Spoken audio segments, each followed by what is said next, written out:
This episode is brought to you by AG1, the daily foundational nutritional supplement that supports whole body health.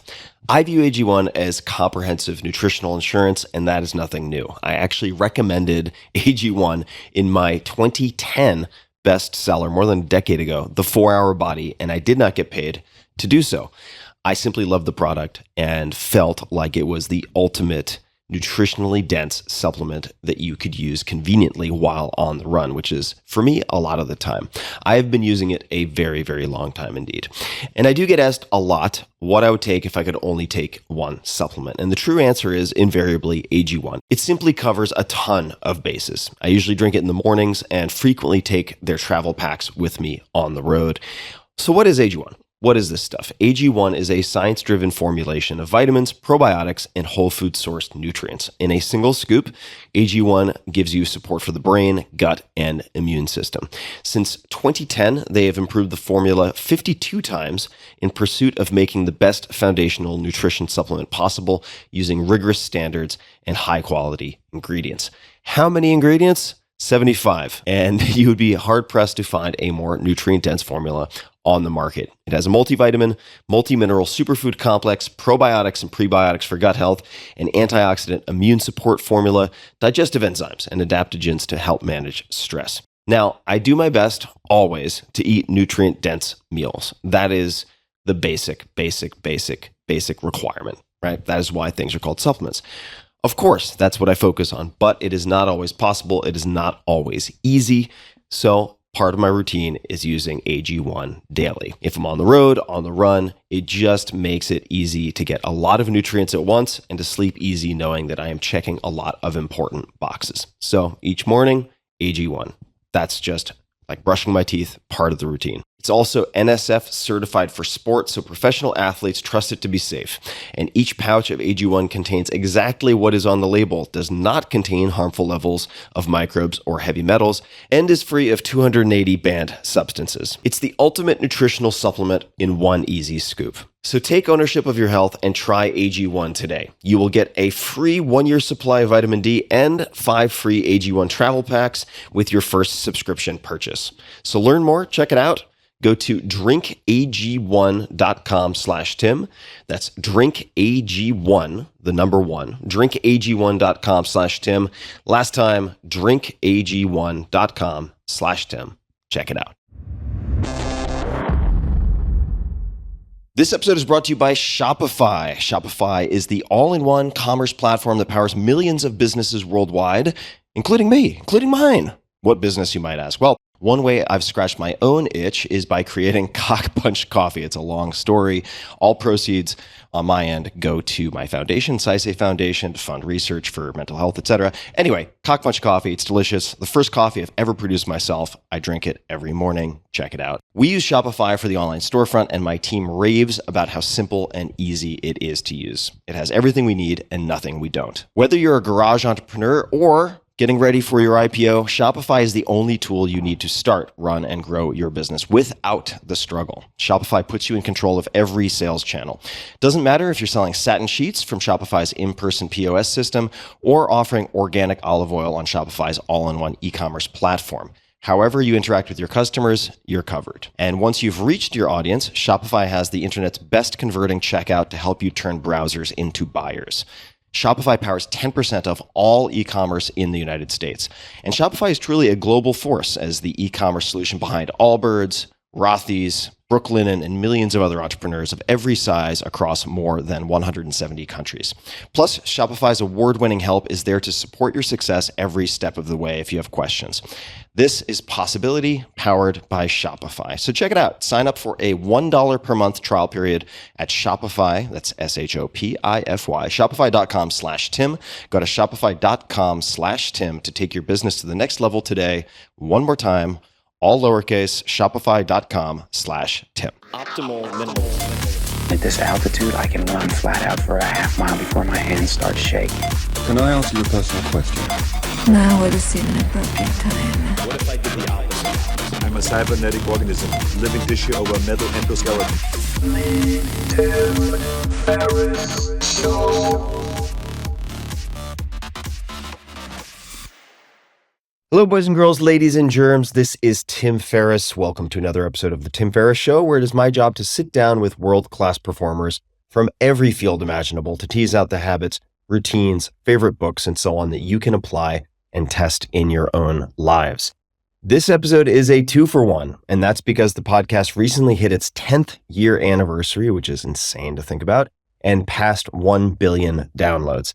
To celebrate, I've curated some of the best, some of my favorites from more than 700 episodes over the last decade. I could not be more excited to give you these super combo episodes. And internally, we've been calling these the super combo episodes because my goal is to encourage you to, yes, enjoy the household names, the super famous folks, but to also introduce you to lesser known people I consider stars.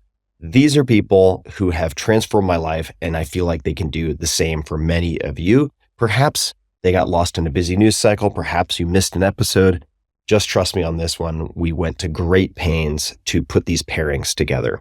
And for the bios of all guests, you can find that and more at tim.blog/combo.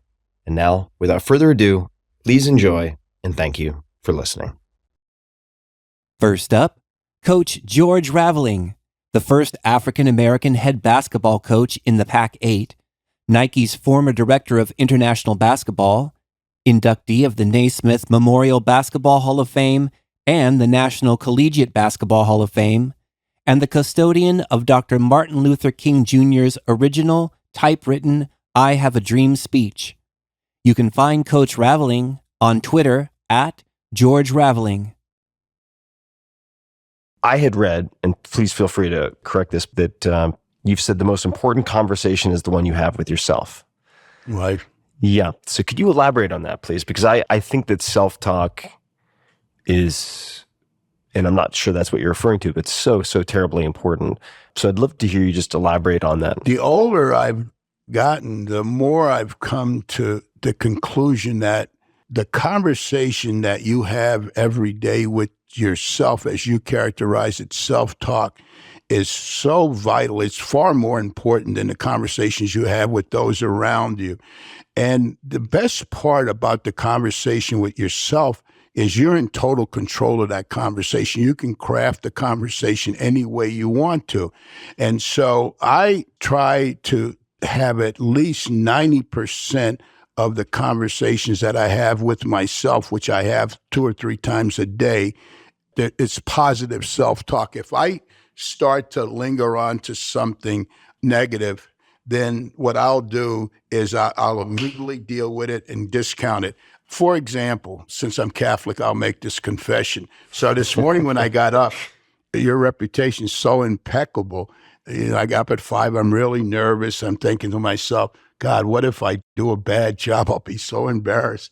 And so the minute I started thinking that, I said, nope, that's not it. Get fired up, man. You're going to do it. I'm in the bathroom. I'm doing this motivational talk for myself to eradicate any doubt that I have. And I keep saying to myself, you got to go in there. You got to give them your best shot. You can do it. So I'm getting myself fired up for it. And this is out loud. Yeah, because I really spend as much time as probably at least, well, I wouldn't say probably once a day, I'll find an hour to just go someplace and sit by myself.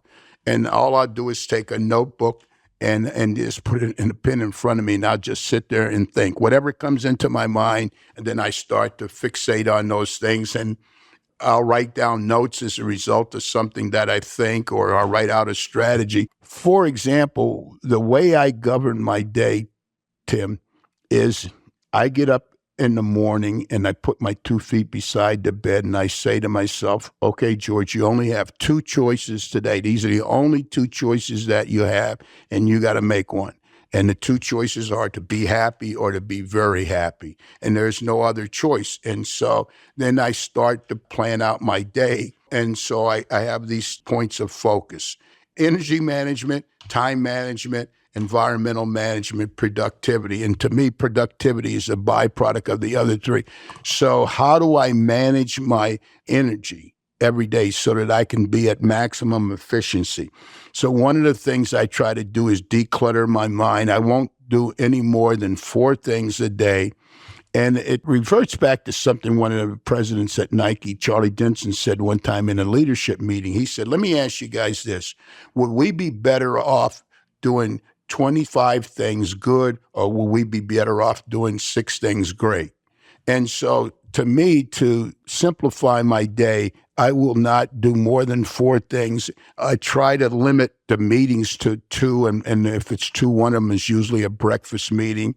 When I go into the office, I have a total commitment once I get into the office to be totally focused on business matters, try to be as disciplined as I can, not to get on the telephone, and also to meet with the 2 people that work with me. We meet every single day and we talk as a team because I want us to function as a team. I want each person's opinion to be valued.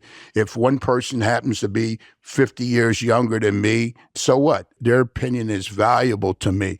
I respect everyone's knowledge, and I think to myself, they know something that I don't know. And so I want to value their opinion. So we meet every day as a staff. We talk about things, and it helps me grow, and it keeps my day simplified. I try to once a week have a personal audit. I go back through the week and I audit my week and make course corrections along the way. So that's when I really get into the self-talk part, is having these little mental audits that my life's just not going on and on and on. I try to evaluate, am I making progress? What am I doing that's good? What am I doing that's not working? And then make those course corrections. And at 80 years old, I try to hold myself to the most severe standards. And I just despise the idea of retirement. I think that it's the biggest farce that's ever been predicated on us, is this idea of retirement. Because the first thing that happens, you retire, you're physically, and then you retire mentally, and then you're just taking up residence in society. And I don't ever want to be a resident of society. I want to be a contributor to society. When I was doing homework, I read somewhere that you have a collection of racist mementos in your house. Wow, you did do some research. Could you, beyond that, I don't know the details, but that just stuck in my mind because that's something I think that a lot of people would actively avoid. So why do you have this collection? No one's ever asked me that question, but I probably have over $100,000 worth of Black collectibles. For about 8 or 9 years, that it became an obsession with me. And so I would go to antique shows and go to stores and hunt down old Black memorabilia. I have things that date back before. I actually have a first edition of Uncle Tom's Cabin. So I started to collect books, figurines, and postcards. I started out with figurines. And so a friend of mine told me about an antique store that was closing, and the gentleman had a huge collection of Black collectibles. And so it was in San Pedro, so I went down and I paid him $35,000 for the collectibles. He had over 100 pieces. And part of the deal was that he had to mark them and write a little card so I would understand the historic significance of them. Postcards, Tim, I have them back before you had, this might surprise you, originally you didn't have to put a stamp on a postcard to send it out to mail. So I have them back in, the earliest one I have is 1891. Wow. But what was interesting about the Black postcards was they always made Blacks, they picture them in a derogatory term. One of the more frequent ones you see is a Black person eating watermelon with a smile on his face. But they were all derogatory. Now, here's what's further interesting. We've now, you put stamps on them. Oh, I was able to read the messages on some of them. And so the one that I remember the most is a lady's writing to one of her girlfriends, and we'll just make up the name. She says, Helen, we have a nigger that works at our house that smiles just like him. And so in those days, to use the word nigger was commonplace. And I don't know that you ever learned to accept it, but it was something that was said commonplace. So I started to build this historic collection of memorabilia so that I could have a legacy for my children and their children. And I have them on display at my home to remind me of where we were and where we are today and the trials and tribulations that we've gone through. Do you collect anything else, or have you collected anything else? books and friends. In my library at home, I have well over 2,500 books, and probably I have another 600 or 700 that are in storage because I just ran out of space. But I just continue to buy books to read them. I have, as you probably researched, I have an unusual way of going about reading books. And friends, I don't have a strategy or anything for friends. That most times people, when I meet them, are not who they ended up being, whether it was Phil Knight, Bob Knight, John Thompson, Sonny Booker. I could tell you tons of people, when I met them, they were not who they ended up being. But for some reason, we were able to build an authentic and sustainable relationship. And I've always looked upon relationships as a privilege. And at the end of the day, at the core of all relationships, in my mind, is trust and respect. And so both of those have to be earned. And so over the years, I've met people, and unintentionally, we've stayed in touch. And there's been this level of trust that's allowed the relationship to endure. But it's something that's a lot like marriage. You have to work at it. You have to understand that there's a balance in relationships. And with me, the number one thing that I ask myself continually is, what can I do for you? And your good friend Ryan Holiday and I had dinner last night. And one of the very last things I said to him, I said, Ryan, is there anything I can be doing for you in the next 30 days? I've always had this theory that if you help enough people get what they want, you'll always get what you want. So I've never tried to enter a relationship based on selfish motives, that if I know this person, I'm going to get these benefits. So I try to find out, what do we have in common as people? What is it that we can share? How can I help this person? No matter how famous they are, how successful they are, everyone has certain needs, even if they're just psychological needs, or we all need truth tellers in our life. And so in building relationships, I try to make sure that I surround myself with people who want to see me become better and can help me become better, that I can learn from them and that I can contribute to their lives. And so most of the friendships I have in life, they all started by mistake. You're one of the young men that's here today that has taught me almost all I know about technology. I spoke at a clinic in Orlando. A friend of mine, Kevin Eastman, was running the clinic. And I said to him, I said, who's going to put my presentation up on the screen in that? Do you have a IT guy? And he said, yes. And so I said, well, introduce him to me, because I want to put my presentation up. I want to walk to the back of the room and make sure it's clear and so forth. So I met Alex Savassier, and during the time I was there, we just hit it off. And so I'm pretty sure he was taking me back to the airport, and I asked him if he would be interested in doing a website for me, and he said yes. And so that's how it started, and it's turned into a lifelong friendship. And I think that was the start of me recognizing that I needed to be around more young people. And so I don't associate, and maybe it's bad to say this, but I don't hang out with many people my own age. Most of the people that I associate with are younger people, because I think they're the future. They're smart. They're naive enough that they'll tell you the truth, and they're not afraid to tell you if they think you're wrong. And when I hang around people my own age, it tends to always revert back to the past. And I don't want to talk about coaching at Washington State or being the first black this or the first black that. What I want to do is figure out at 80 years old, what is it that I don't know but need to know, and how is this going to help me stay relevant in this ever-changing world? And so I've tended to spend most of my time with younger people who inspire me, who I can have a partnership with. That's the other thing about relationships. I think relationships at their most authentic stage, it's a partnership. We share common vision, common goals, common objectives, common strategy, common execution plan. It's a we mentality. It's not a me mentality. And it's a win-win mentality. It's not I win, you lose, or you lose, I win. It's not about that. We were in this thing together, and we're in the boat together. We're going to row in the same direction, and we're going to get the boat ashore. You mentioned books. I want to make sure we give reading at least a few minutes, because you are known as a voracious reader, the human Google, one nickname, and you've read probably, I'm sure, thousands of books at this point.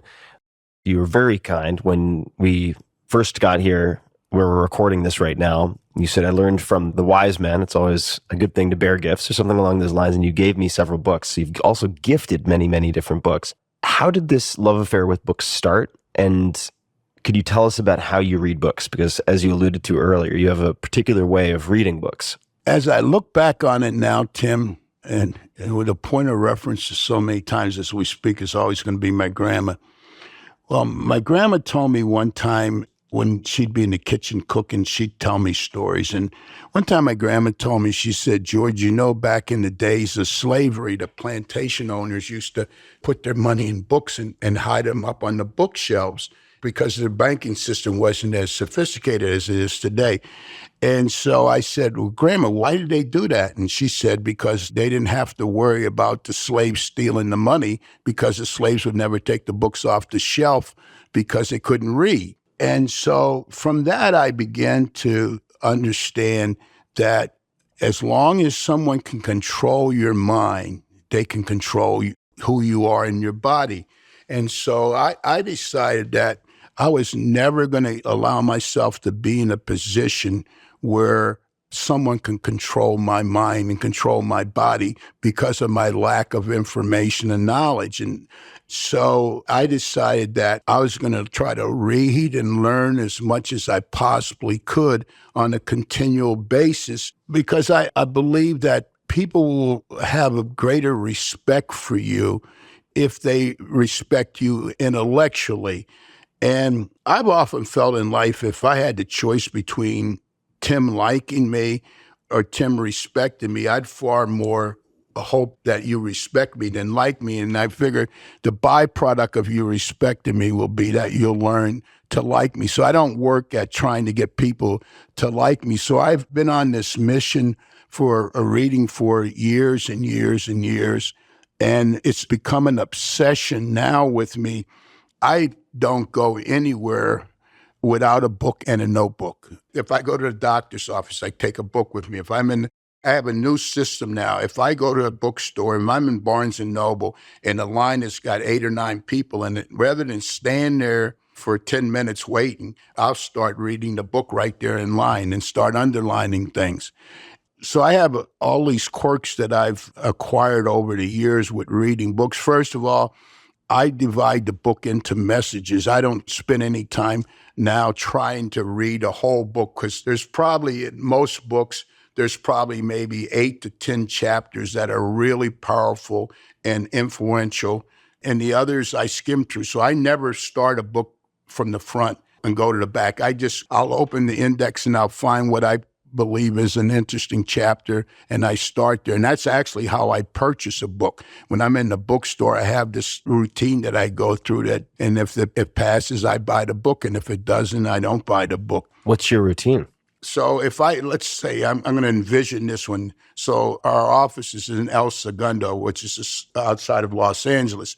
And so I go to Barnes & Noble there. One thing I found out, that because there's so many corporate offices within a 2-mile radius, that they tend to house really excellent business books. So I'll go in, and as soon as I go in, I look at the books that are on reduction sale to see if there's something there that might be a good buy. Then I go to the new releases, nonfiction.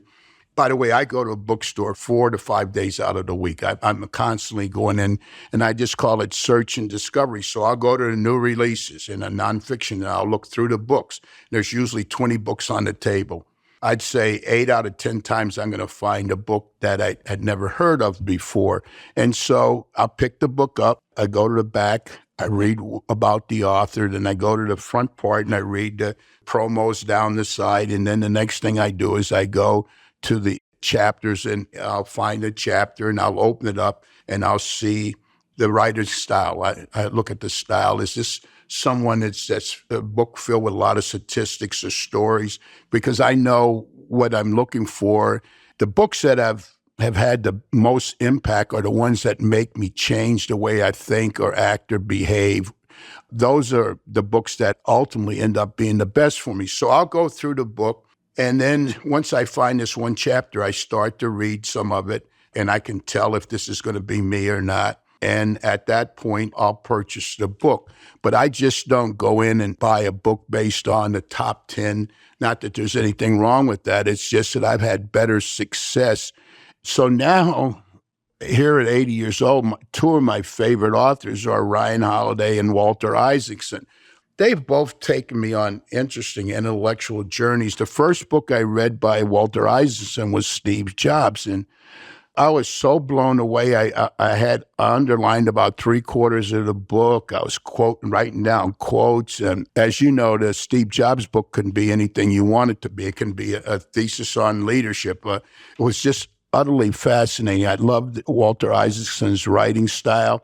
So when I finished the book, I went back. I said, damn, I like the way he writes. So I go back and I look to see what else he had written. And so then I see he's done a book on Benjamin Franklin. He's done a book on Einstein and subsequently Kissinger and others. So I go to the bookstore and I buy the Benjamin Franklin book. And I am blown away and a little sad because I feel like, God damn, I went through all this education. No one ever taught me any of this stuff other than the kite. And so before that, I think if you'd have asked me who was the most important American of all time, I think I would have probably tended to say Abraham Lincoln. But after I read Isaacson's book on Benjamin Franklin, I would now feel, the lottery system, banking, schools, streets. He did so many unbelievable things.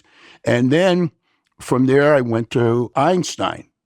And anybody who can write a book on Einstein that an idiot like me can understand the physics, and it was a miracle. So in the book, Tim, I read that Einstein was very active in what they would capture in those times as the Negro movement. And it says that he wrote a book on Einstein and the Negro movement. Well, I had never heard of this. So I immediately stopped reading and go Google Einstein on the Negro problem. And lo and behold, it comes up. So I chased the book down.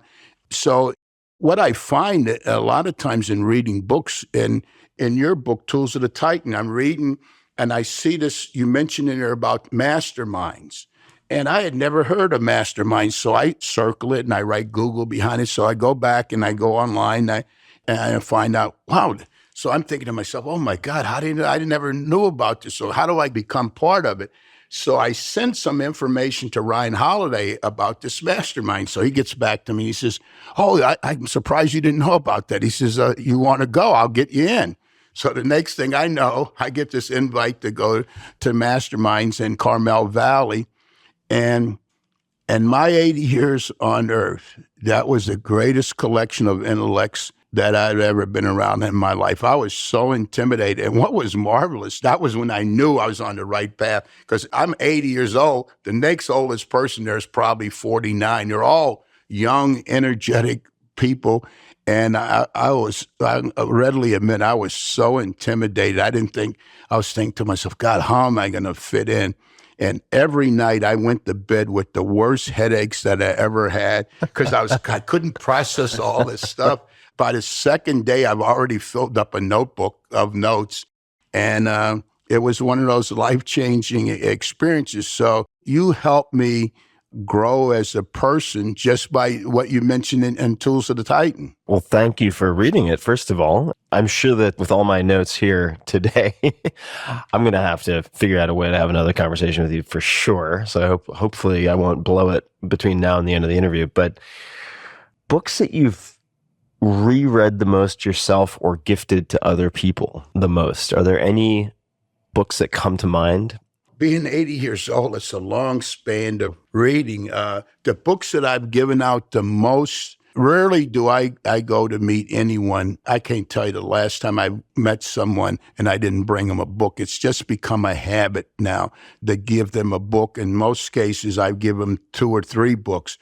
But the books that I've given away the most lately are Ryan's 2 books, Obstacles and Ego is the Enemy. I give Ryan's books away a lot. One thing that I like about Ryan's book. It's easier to carry because it's smaller. Yeah. So I can get a little bag and I can put 12 of them in there. Yeah, mine are not as user-friendly from carrying perspective. The one thing I found with your two books is I take them on as a personal challenge. I said, if he spent this much time with this many pages, I am not going to allow the length of the book to intimidate me. I'm going to see this as an opportunity. And so what I did with Tools of the Titan, I call that my China book.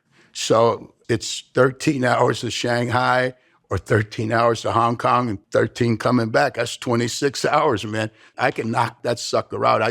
Some books you just have to find the right environment in which to read them. But most of the books I read, there are very few of them that I don't come away and feel that I'm a better person. One of the things I like to ask myself at the close of every day is, what did I do to make myself a better person than I was yesterday? What did I learn today? And so from a talk that I do, I say that every day is composed of 86,400 seconds of opportunities. And how shameful is it for me at the close of my day to say that I didn't do anything today to make myself a better person than I was yesterday. And that's shame on me, because I had 86,400 seconds of opportunities to do something, even if it's no more than a thank you, a random smile, a pat on the back. Think about this, Tim. There are a lot of people in this country who go through 24 hours and never have anyone say anything to them positive.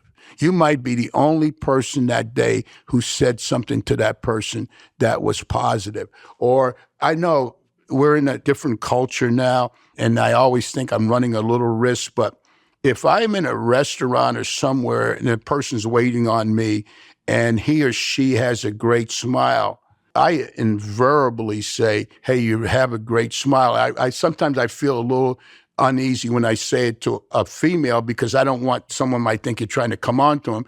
But at the same time, I'm willing to take that risk. So earlier when we were leaving breakfast, as we were leaving, the two waitresses said, thanks for coming, and they had a big smile on their face. So I said to both of them, two of you have a great smile.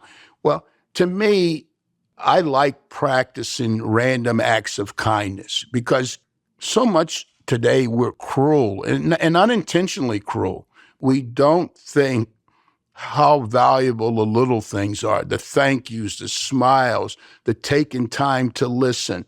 I had a situation, I still grapple with this, when people stop you on the street and ask for money. We were having lunch yesterday and a lady came up and she asked if we could spare some money. She wanted to get something to eat or drink.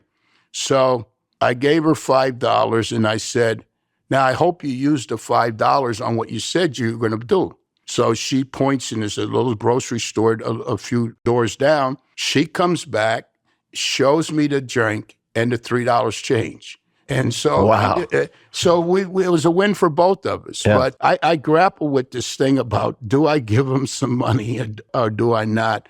In this case, I mean, I really felt good that I was able to do something for her and she did something for me because she made me feel good. What she really did is help fortify my mind that I should probably be giving more instead of less. Well, you've given a lot in a lot of ways in many years of your life, and certainly one capacity is that of coach or educator or teacher. And we could spend days, and hopefully we will. Hopefully we'll get to know each other even better and spend more time together. But for now, I thought we might jump forward, at least from your childhood stories, to the Olympics, 1984.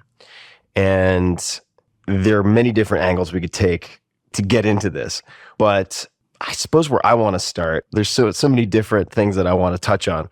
But since we were talking about communicating and phrasing and words, could you share the motivational quote that you came up with at that time? And I think it's, each one of us has a relative who gave his life for this country. The least we can do is give 40 minutes of ourselves. Yes, that's actually a Bob Knight quote. And it was a motivating force because when you stop and think about it, very seldom in our lifetime does our country ever come to us and say, we need you. It's always the exact opposite. We're looking for something from the government. But I felt that this was a unique opportunity that the country was basically saying to the team and the coaches that we need you, and we need you to bring back a gold medal for us. And so this was a unique opportunity for us to serve our country. And I can remember vividly in the months leading up to the '84 Olympics in Los Angeles, I would envision that we were going to win the gold medal and we were going to be standing there and to hear the national anthem play and to be at attention and look at the American flag. I know that we're in a different era now and a different time, but the reality was this is how I felt. And so I grew up in an era where my grandma taught America, right or wrong, America. Whatever the problems are, we'll work them out. But at the end of the day, we're an American. And so I envisioned what was it going to be like when we stood there and received the gold medal and heard the national anthem played, and you had the satisfaction of saying to yourself, mission accomplished. And it was one of the most unique experiences I've ever had in my life, to be in a position where you could represent your country and you could have a good feeling about it. I'm sure there'll be a lot of people who will question why I felt that way, but that's the truth of the matter. Just a quick thanks to one of our sponsors, and we'll be right back to the show. This episode is brought to you by Wealthfront. There is a lot happening in the U.S. and global economies right now. A lot. That's an understatement. Are we in a recession? Is it a bear market? What's going to happen with inflation? So many questions, so few answers. I can't tell the future. Nobody can. But I can tell you about a great place to earn more on your savings, and that's Wealthfront. Wealthfront is an app that helps you save and invest your money. And right now you can earn 5% APY, that's the annual percentage yield, with the Wealthfront cash account. That's more than 10 times more interest than if you left your money in a savings account at the average bank, according to FDIC.gov. So why wait? Earn 5% on your cash today. Plus, it's up to $8 million in FDIC insurance through partner banks. And when you open an account today, you'll get an extra $50 bonus with a deposit of $500 or more. There are already nearly 500,000 people using Wealthfront to save more, earn more, and build long-term wealth. So why wait? Visit wealthfront.com/Tim to get started. That's wealthfront.com/Tim. This was a paid endorsement by Wealthfront. And now, Claire Hughes Johnson, a corporate officer and advisor for Stripe and its chief operating officer from 2014 to 2021, and the author of Scaling People, Tactics for Management and Company Building. You can find Claire on Twitter at @CHughesJohnson. Claire, thank you so much for making the time. I'm so glad to be here, Tim. Thank you for having me on. And we were talking briefly about how one thing that you've observed, I'm just joshing here, of course, a lot of cool people go to Brown. I want to ask about somebody else who seems pretty cool, who I'm not sure went to Brown or not, but that is Fred Kaufman. And I guess he is the origin of your second favorite operating principle, perhaps. Say the thing you cannot say. I just love this line. Say the thing you think you cannot say. Oh, yeah. There we go. That's actually such a critical distinction, right? That is such a critical distinction. I simplified it. That probably tells you a lot. We could psychoanalyze that later. But say the thing you think you cannot say. Can you provide listeners with a bit of context as to what this means and why it is important? I laid out, and I had to think about this for myself, 4 operating principles for me as a leader and a person, and I shared them with others because I think actually everybody should authentically come up with their own. But this one was the second one. The first one about self-awareness is the one I probably talk about the most with everyone and myself. But the second one is say the thing you think you cannot say. That's why I started with the second one. Yeah, because no one asked me about it now. And it's a lesson that I've learned, and I think there's a journey that people go on with this lesson, so we can share about that, but I've certainly gone on the journey. And the person who was probably one of the most pivotal to me stepping from square one, which is we often just don't say the thing. We just don't say it, was Fred Kaufman. And Fred was, I'm going to get some of this wrong, but as I understand it, he was an accountant by training. He became a professor at MIT. He was teaching accounting. He grew up in Argentina, by the way. I don't think he went to Brown. And he had some sort of life revelation that he was not living with the true dimensions of his being and his values. And what he needed to do was stop teaching accounting and become a leadership coach and advisor. And he wrote this book, Conscious Business, which I recommend. I don't recommend a lot of business books. I'm just going to be perfectly honest, Tim. I often read the beginning of business books and then I never finish them. But Conscious Business, I have read all of it. And he formed this firm called Excellent at the time that Sheryl Sandberg hired at Google. So Fred and his team come in to start working with Sheryl Sandberg's organization, of which I was a member of management and then leadership. But initially, I was sort of one of the senior managers, like not anyone particularly special. And to Cheryl's great credit, because not a lot of companies at the stage Google was at were investing 2-3 days of management training and leadership training. Like we all went through these 360 assessments. They gave us these report outs, and then they put us in these boot camps with Fred and his team. And just for a snapshot in time, when you say at that scale, what was the status of Google at that time, roughly? I joined Google in May of 2004, and it was maybe around 1,800 people. I mean, there was a lot of contractors, I'm going to be honest, but I think in terms of full-time employees, and it was, by the way, for me, the biggest place I'd ever worked. So I was like, this place is huge.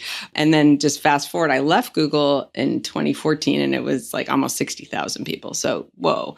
So I would say that the excellent engagement with Sheryl and her team was probably, I joined right before the IPO, which was in August of 2004. And then in 2005, I would say, is when we had. So, Google actually was doubling every year. Yeah, so good timing. Probably on a lot of 3,000 to levels. 4,000, But Google had gone public, but was still maturing and establishing, especially on the sort of investment in management and organizational skills.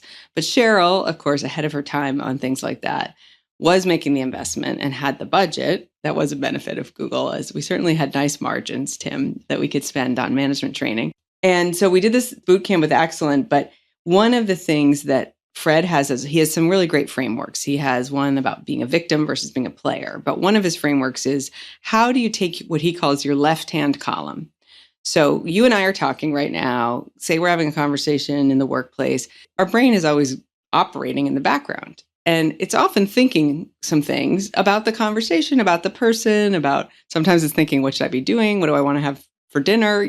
But we have this ongoing monologue in our brain. And the left-hand column, with respect to, look, it's about our conversation, Fred was really pushing us as a group. He's like, he'd say, detoxify, I can't do his accent, detoxify the left-hand column and actually say it. Like, say the thing.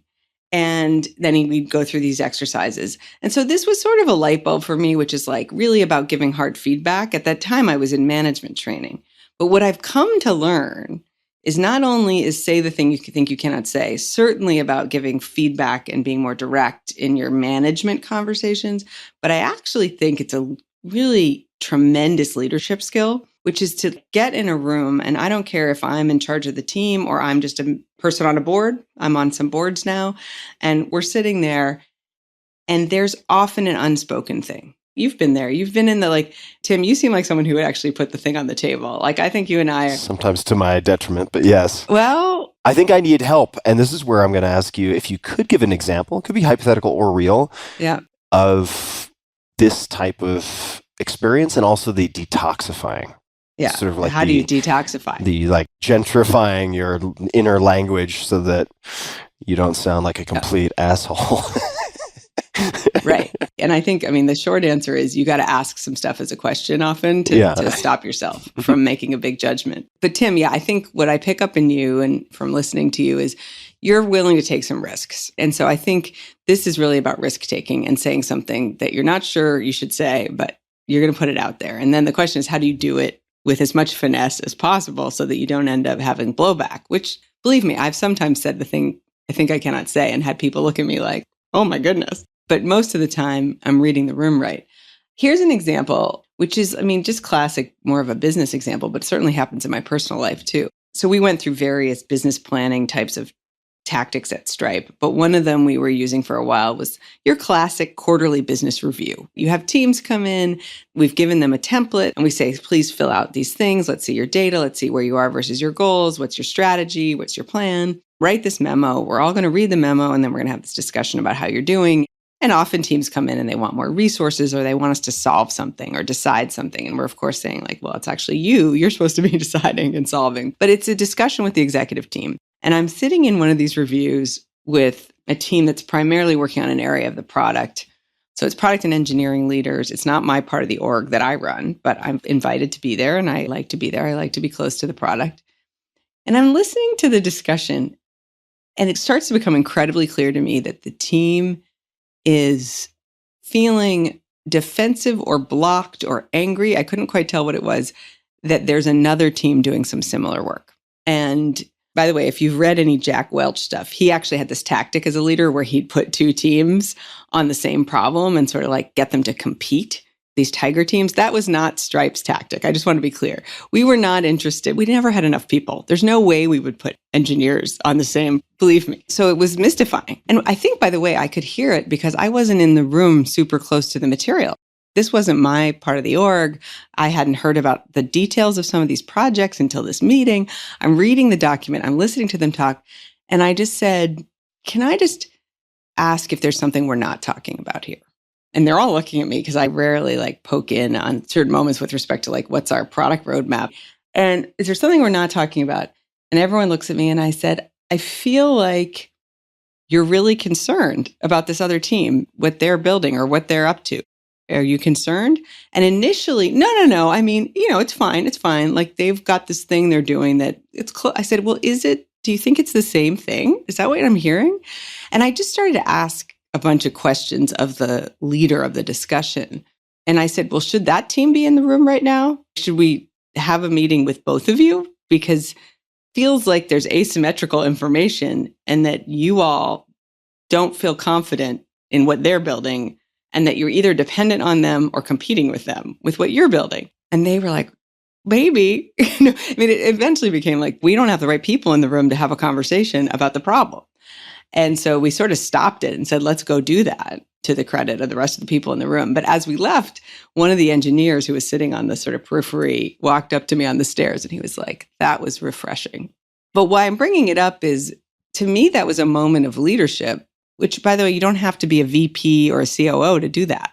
The leadership is to say, I am observing a thing that people are clearly not saying and are uncomfortable and is actually, seems to me like a bad practice happening. And I am going to just call it. Like, I'm going to ask, is this going on? Am I seeing this correctly? And it's going to change the whole trajectory of the meeting and the conversation and maybe of the team and their work. It did result in some deduping ultimately. But I think that's what I mean by say the thing.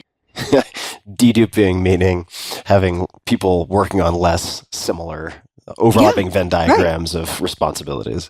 Exactly. And I think really what it was is they both had a part of their team that was sort of doing the same thing and they were feeling dependent on each other. It was almost like a yin yang and they like didn't have the whole picture. And I was like, all right, someone needs to have the whole thing under their control. So it was almost duplicate plus dependency, which is sort of worse. Sounds like a recipe for lots of headaches. Exactly. But there's also, Tim, I'm sure you can picture an example in a personal situation where, they're all the time. Where you take a risk, all with a friend and you say, hey, have you told your husband that you feel that way? So the detoxifying, though, in any of these examples is in your mind, you're having a judgment. We're always judging. The brain looks for shortcuts. We know this. I'm judging and I'm like, oh, I'm convinced that they're pissed at this other team, or I'm convinced my friend and her husband are having problems and I'm going to solve them. But like, to detoxify it, you have to sort of float above yourself and say, it is not going to be productive for me to open my mouth and issue a judgment on another person or someone else's work product. Yeah, people take that really well. Yeah, exactly. People super don't like that.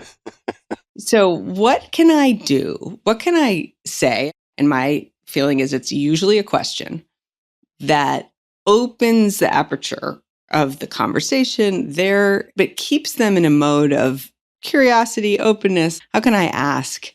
And the problem and the art here, and this is why you have to practice it, and it's uncomfortable, is sometimes you say something too general. You're like, is there something you're not telling me? That's not going to work because that's going to make them think, wait a minute, is there some like paranoid thing? So it has to be more like, you can use the words, I'm hearing a concern about the work of this other team. Say more. Are you concerned? And I'm all about hypotheses. I love management by hypothesis, which is like, I think this is happening. I'm going to name it. I'm going to name the hypothesis I have. And then I want you to validate it. Or by the way, fight with me. Say to me, no, I have data to the contrary. And I'm happy to revise my hypothesis. But if you don't state it, you're not going to get anywhere. We're going to come back to what people might perceive as uncomfortable conversations. And I want to ask later, we're going to take a side quest for a minute about giving feedback to direct reports. Because a lot of people who listen to this or who are watching this have smaller teams. And my experience is that often people who are good at having these direct conversations in a personal context or a business context are sometimes compartmentalized in their capability in the sense that they're very good. For instance, I think I'm better on the personal side than I am in the business side, specifically when it is team members of mine, employees. If it's with contractors or joint venture partners, I can do that. For whatever reason, I think it's probably, we can also do years of psychotherapy on this, but a fear of someone, say, abruptly quitting or something if I don't deliver the message properly, whereas I'm not worried about my friend quitting our friendship. They might get pissed and put me on ice for a week and give me the silent treatment, but it's not going to be a forever thing. So I want to come back to that, but before we go there, I want to come back for a second to Fred Kaufman and victim versus player. Can you explain what this is? I love this one because I think it's so simplifying and clarifying, really about, are you managing someone or interacting with someone who has agency, takes responsibility? Fred, when he introduces this framework, tells the story of how young children, and I think he has 6 or 7 children, by the way, but how young children, when something has happened that they know is bad, will not take responsibility. So they will say things like, the coat is at school. So not, I left my coat at school, right? Or a thing has happened. Things have happened. The toy is broken.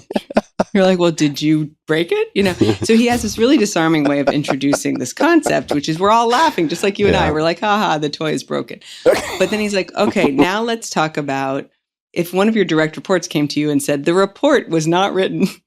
Yeah. And you're like, the report that you were meant to write? But how it actually manifests is you're supposed to write some report up or some summary of a meeting. And you say, oh, tell me where that is.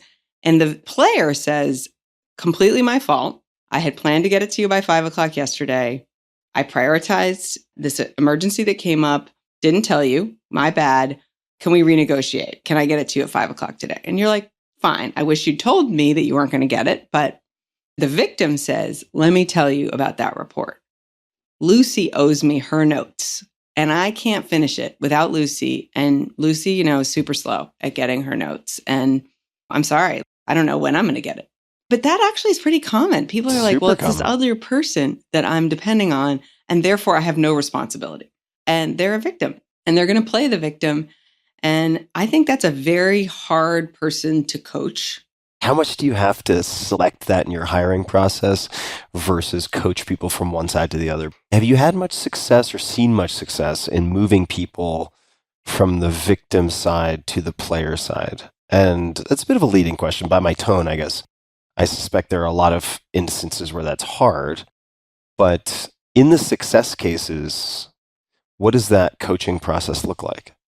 I've seen both. I feel like with people who are earlier in their career, they're more, I'm all growth mindset, but they're a little more moldable, and you can actually coach people out of this as like a way of operating.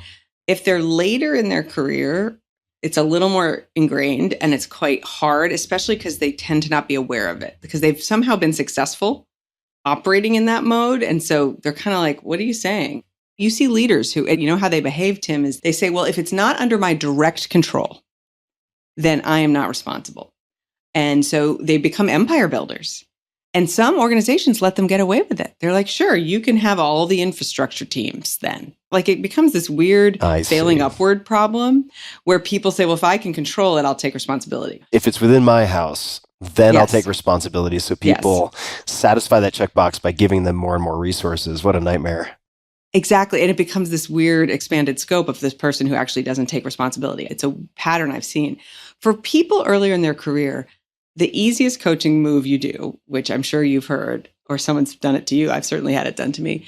They're saying, Lucy didn't send me her notes. And you're saying, what could you have done differently? And you have to let uncomfortable silence then. And some people will then say, what do you mean? You're like, oh my gosh. But some people will say, well, I guess I could have helped Lucy write the notes. So what I try to do is stay in the discomfort, which is hard, and just sort of like, let's list out a few things you could have done differently and not be judgmental, like not judge the things, just say what it was. So you could have helped Lucy write the notes. You could have set a deadline with her that was ahead of your deadline. Right. Put a deadline in Asana where people can actually see it. You could use a productivity tool where you could see. I love those tools because that's sunshine. Sunshine is a great disinfectant, Tim. Like if everybody can see that Lucy has not done her action item, that is going to help Lucy be more accountable. But the point is you come up with this list and the person often is like, wow, you're right. Really what they're kind of going to have to admit to you is they're being a little lazy. They're not helping others do the work. They're not a good collaborator. And that's what I sometimes do with someone who's like, if this is a pattern, I say, I see this pattern. Do you see this pattern where you're waiting for other people all the time? Tell me more about why you think that's happening. Why are people not delivering for you? And the question is like, either it's because they haven't figured out how to do action items or accountability or be clear about deadlines, or there's someone people don't like to work with. I always call it like going meta. Like you're looking from the balcony at the situation, which is a term from adaptive leadership. Are you on the balcony or are you on the dance floor? And if you're on the balcony, you try to get the person up there with you. You say, why do you have this pattern of people not helping you get your work done?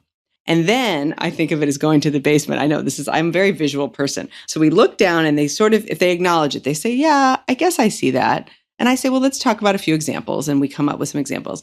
Then we go down and we're in the scenario. And I say, let's do the 5 whys. I mean, everyone loves the 5 whys. I'm like, why do you think Lucy didn't send you the notes? Well, she's not good at deadlines. Okay. And then this is a wonderful expression that I learned from some coach I had a million years ago.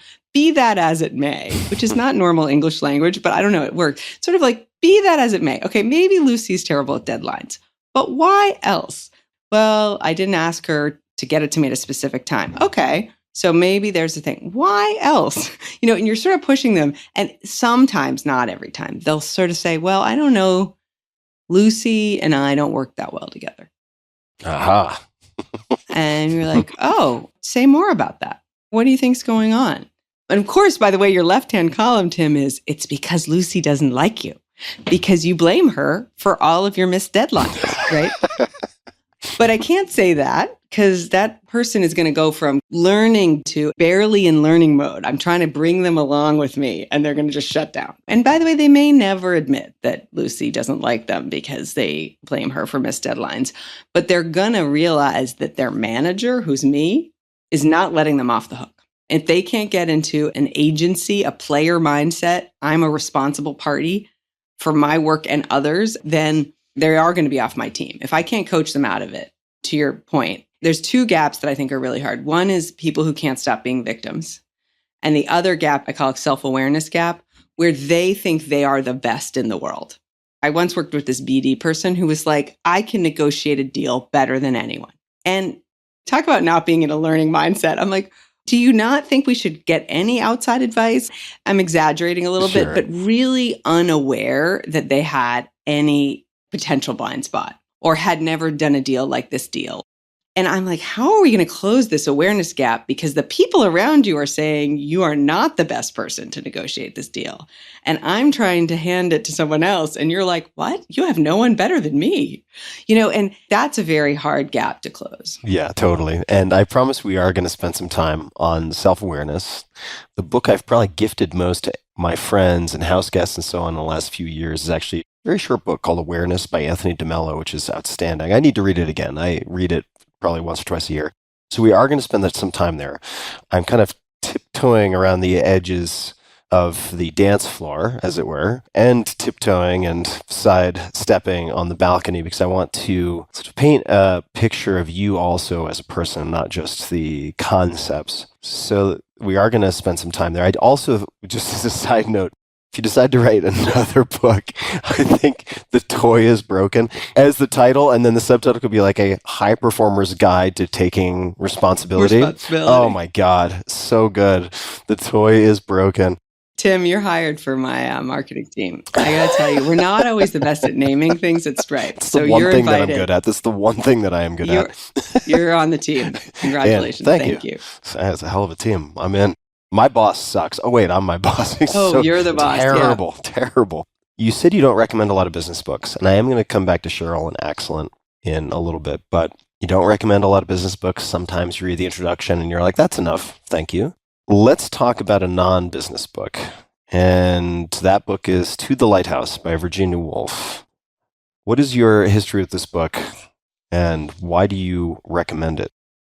I love great literature. I think that's how I grew up. My parents are both teachers. My father was a high school English department chair and teacher and baseball coach. By the way, he would probably say he was a baseball coach, and then he would say, and a teacher.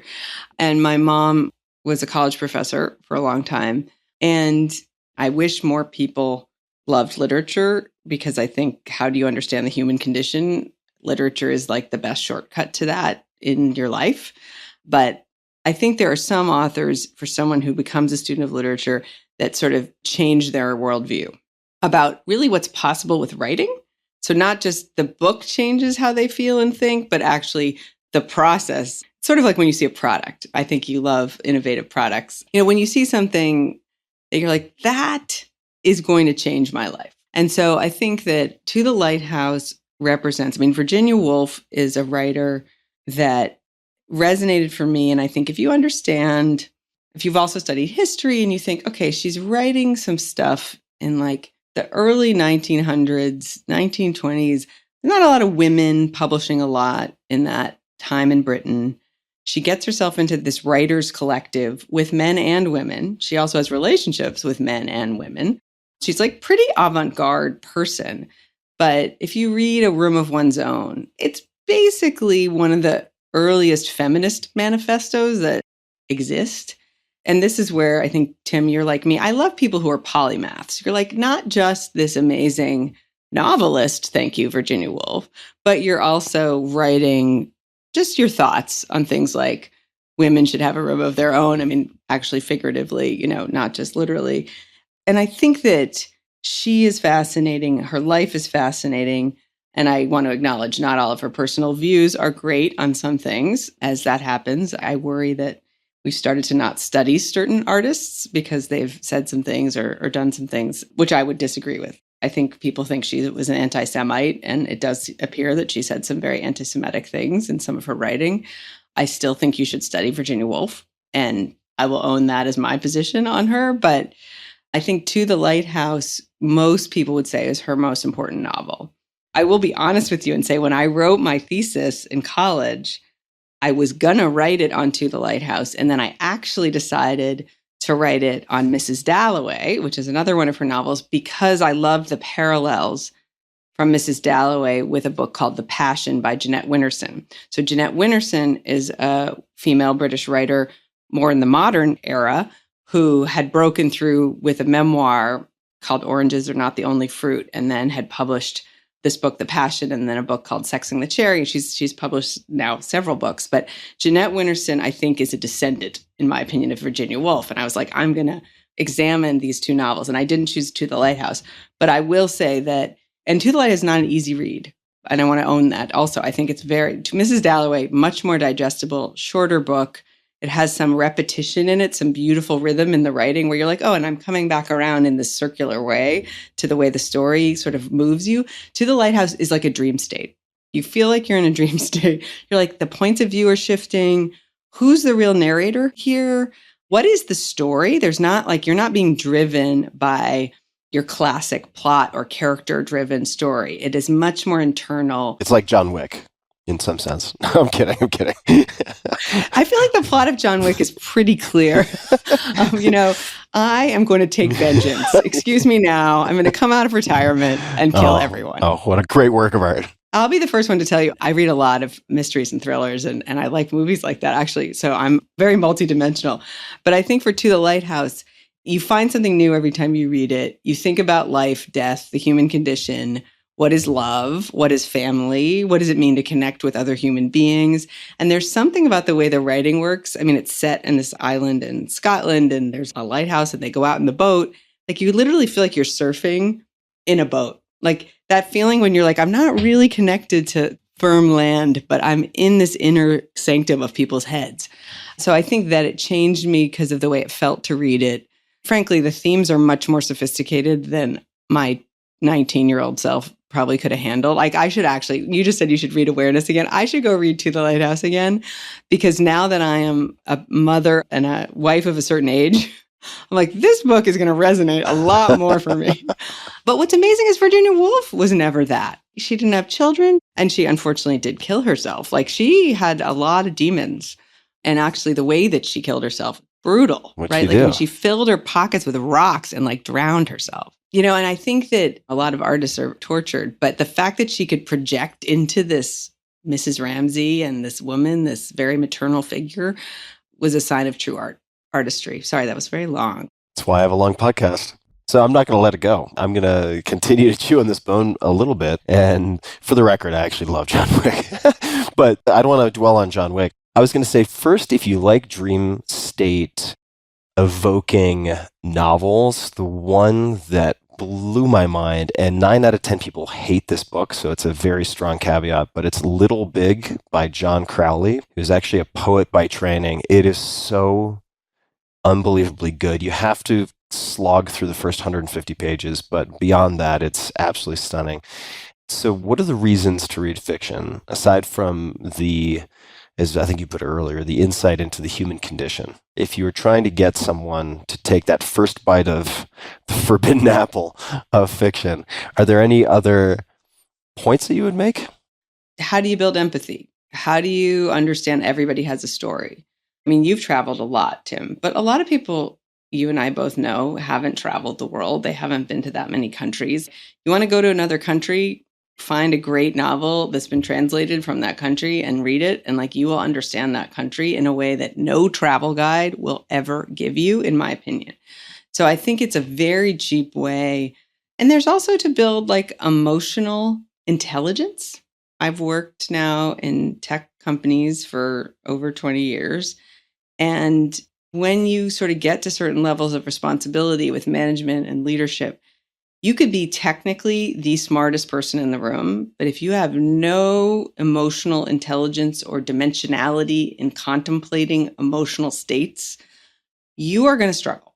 You are going to struggle to lead. And so when I say understand the human condition, I don't just mean like I'm reading a book and I understand, wow, that's how it might feel to be in a divorce, or that's how it might feel to lose your child. Or, you know, I'm saying, no, you yourself as the reader, if the book is really good, start to feel the feelings. You start to feel like, oh, I lost a child.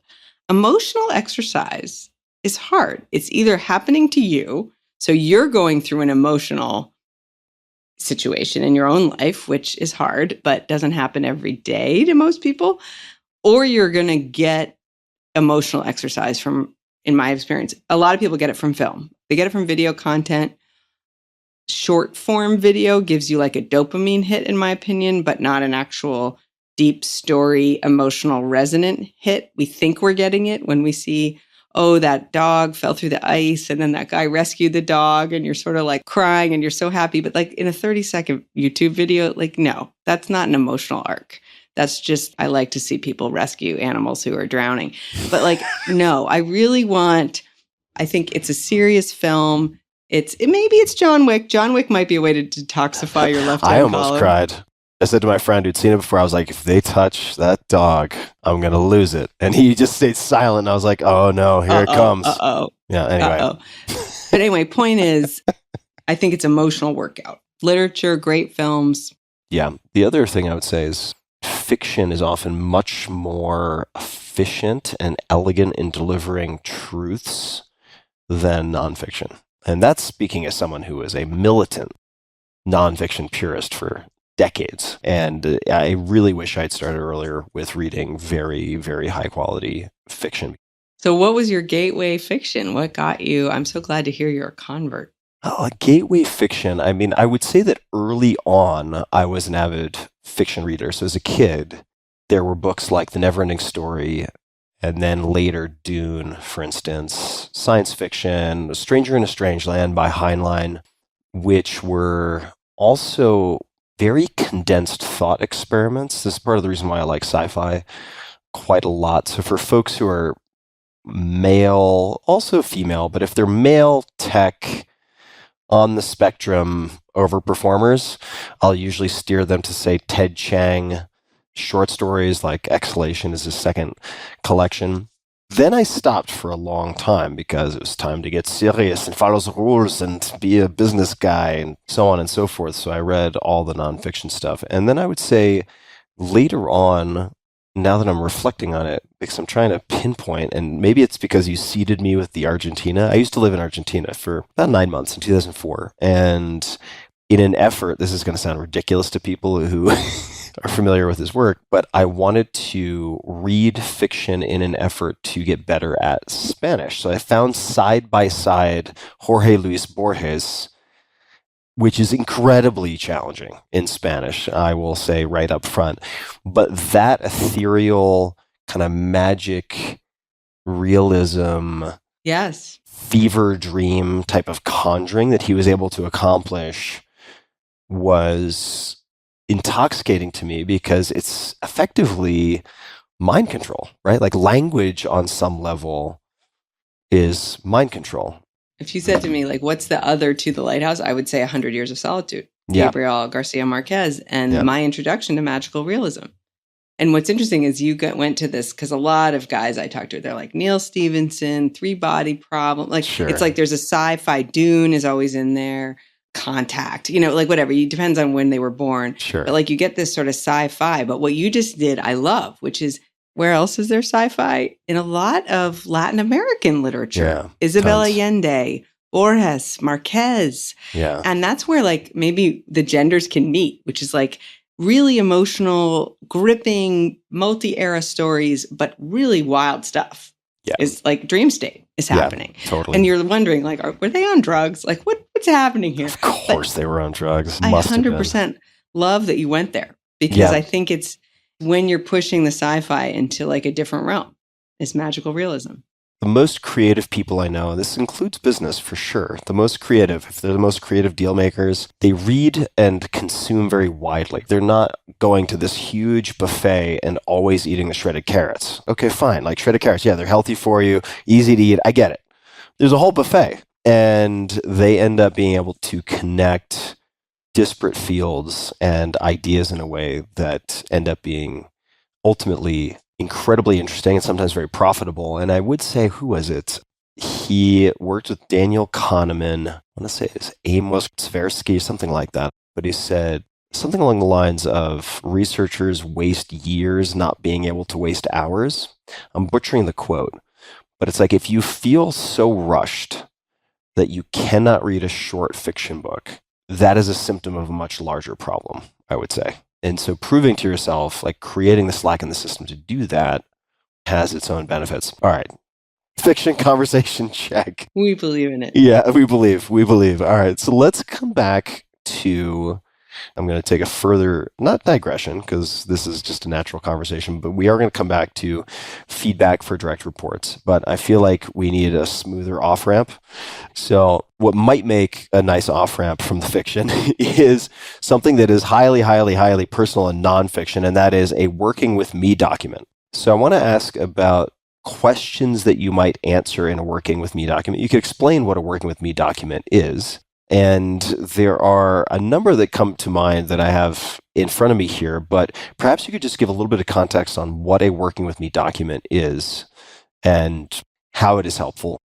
A working with me document is basically trying to write your own user manual. And I don't think you have to be a people manager, but I've come to believe it's a best practice if you are going to be managing people to do your best to write a user manual to working with you. The idea came to me, actually, I was moderating a panel at Google. Google had then evolved to a point where it's trying to celebrate management. So we'd done this Great Manager Award, and I was the moderator interviewing the great managers that we'd selected across several teams in front of this big room of people at Google.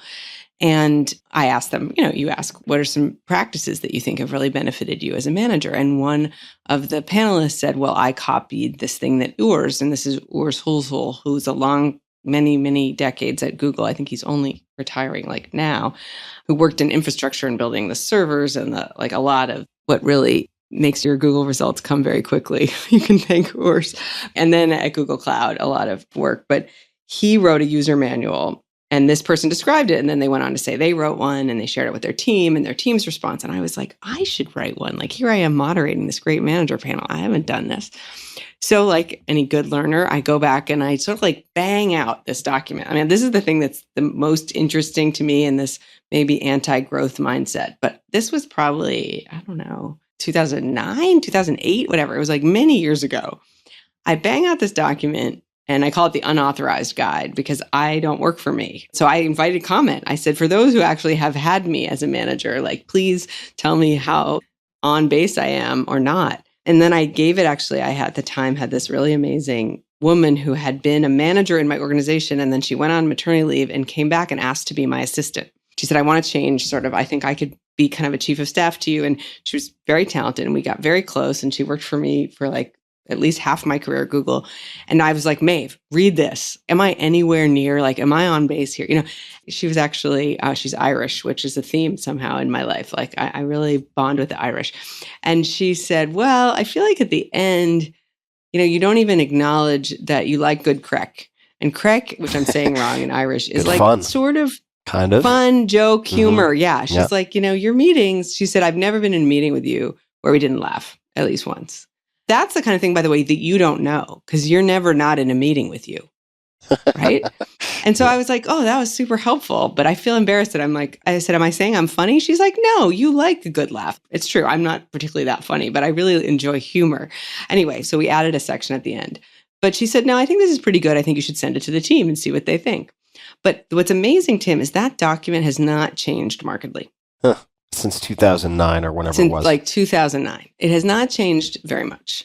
And we can decide how we feel about that. But I think it's a great exercise in self-awareness. It's a great exercise in also sort of thinking about, okay, when I have to make a decision. So to your point, what kind of content is there?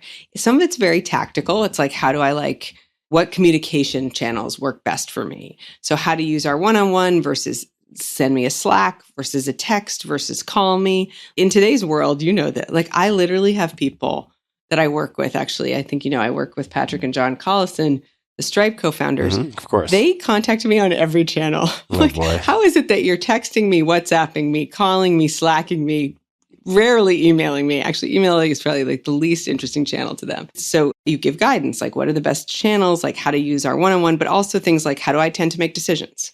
So if you're coming to me for a decision, here's what you can expect.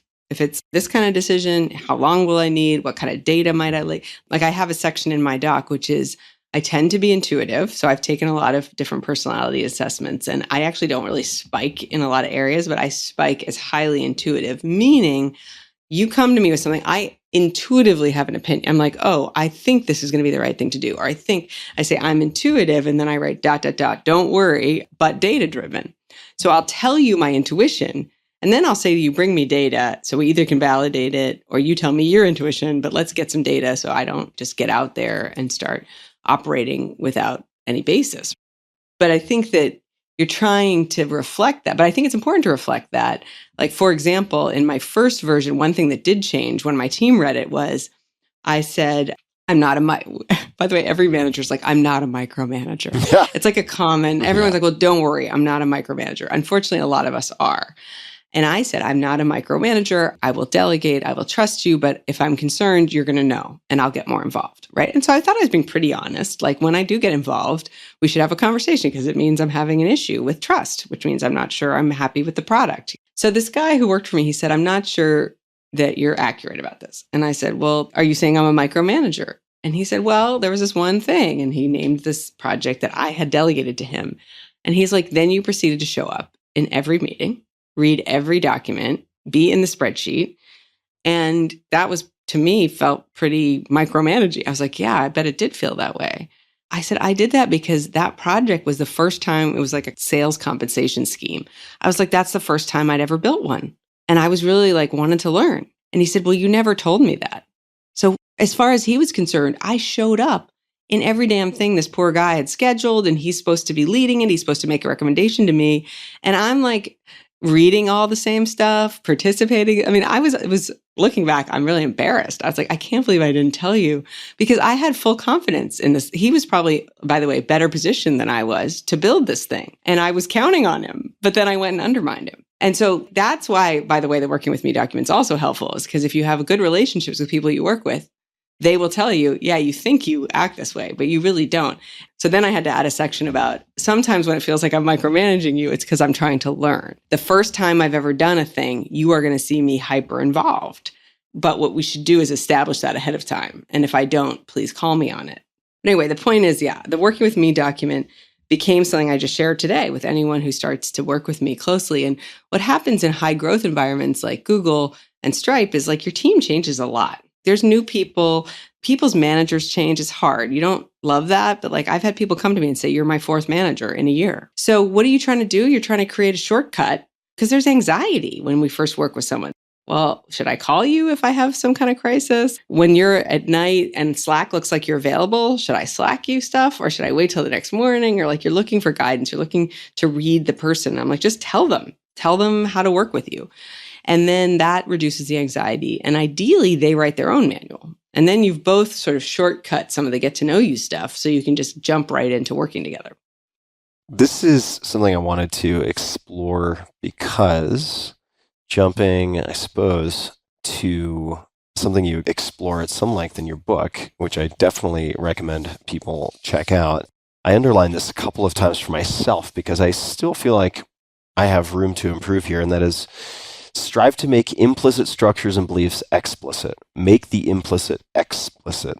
And that shows up in so many different ways. It can manifest in so many different ways. And I want to stick with the Working With Me document for a minute. This first came to my attention because I had Dustin Moskovitz on the podcast from Facebook fame, and then certainly of Asana. And he shared his Working With Me document. And I've since seen a few versions of this, but I wanted to get your take on what might be worth adding to this list of questions. Here are a few. What do I want to be involved in? When do I want to hear from you? One you already mentioned. What are my preferred communication modes? What makes me impatient? Are there other questions that you have found helpful to address, or topic areas worth including? Having seen these letters, having crafted your own Working With Me document.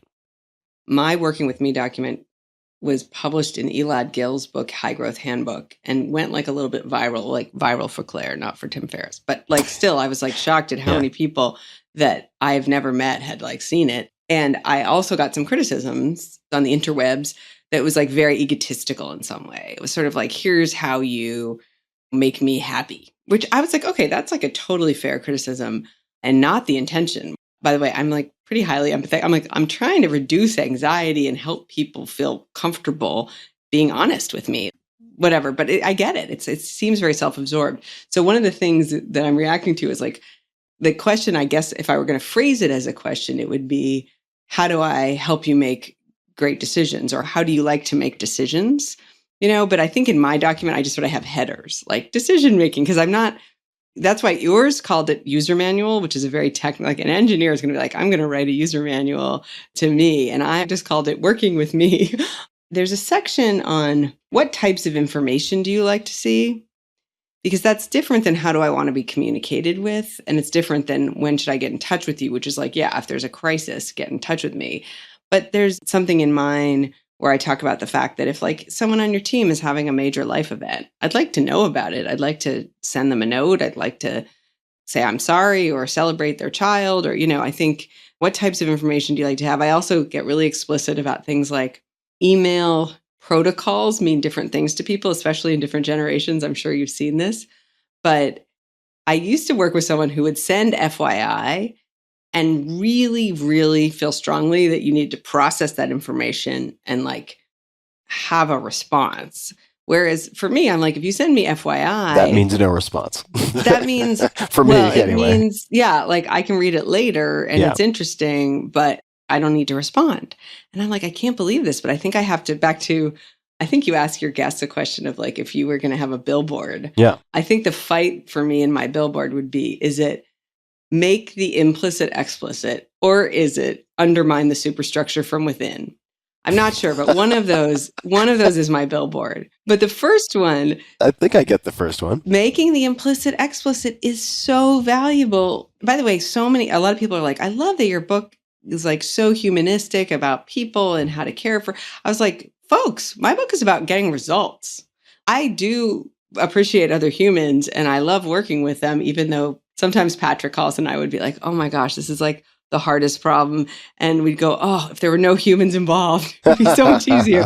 But point is, I love humans and the human condition, but I really am talking about how do you get results? And how do you get results? You get super clear and transparent about anything implicit, you make it explicit, and you're like clear, like this is a process we're going to go through it to get to this outcome. And what is the outcome we want? Make it explicit. I mean, Tim, you, I think, are the master of this. What are we measuring? Why are we measuring it? How will we know if we won? And I would add to that, and what process will we go through together to get there, so that no one is guessing or reading the tea leaves or wondering why another team is doing the same project. Put it all on the table so that we can get to the end faster and, frankly, more inclusively. And why do I care about inclusion?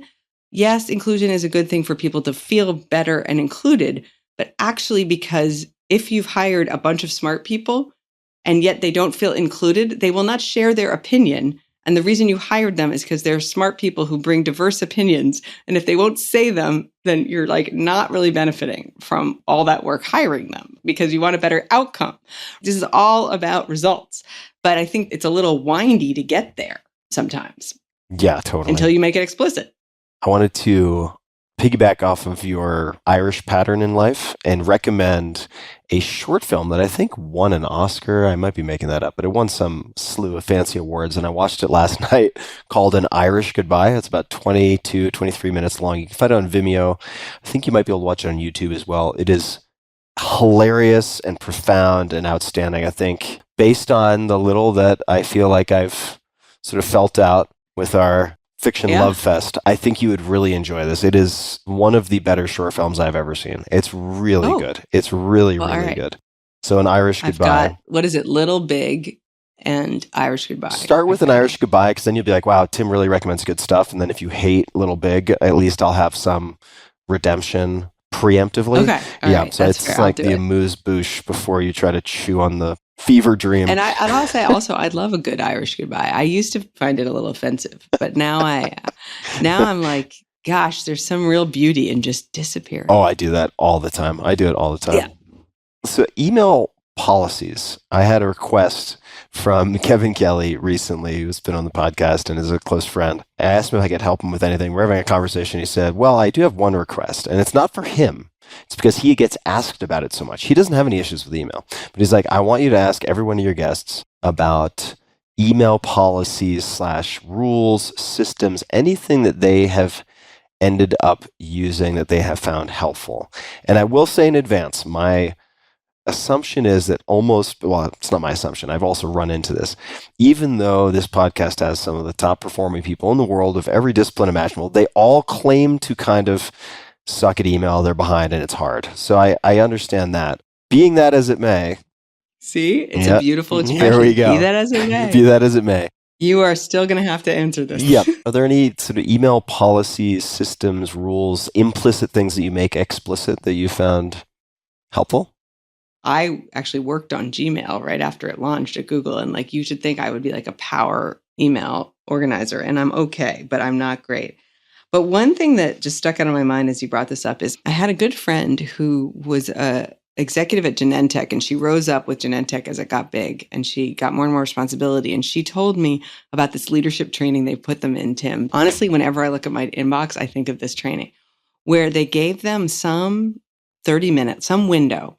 They gave them an inbox, and they were like, you need to process all this and kind of do the right things, right? Okay. And so in this inbox of like 100 emails, whatever, they have 30 minutes, you have to find there's like a massive legal issue.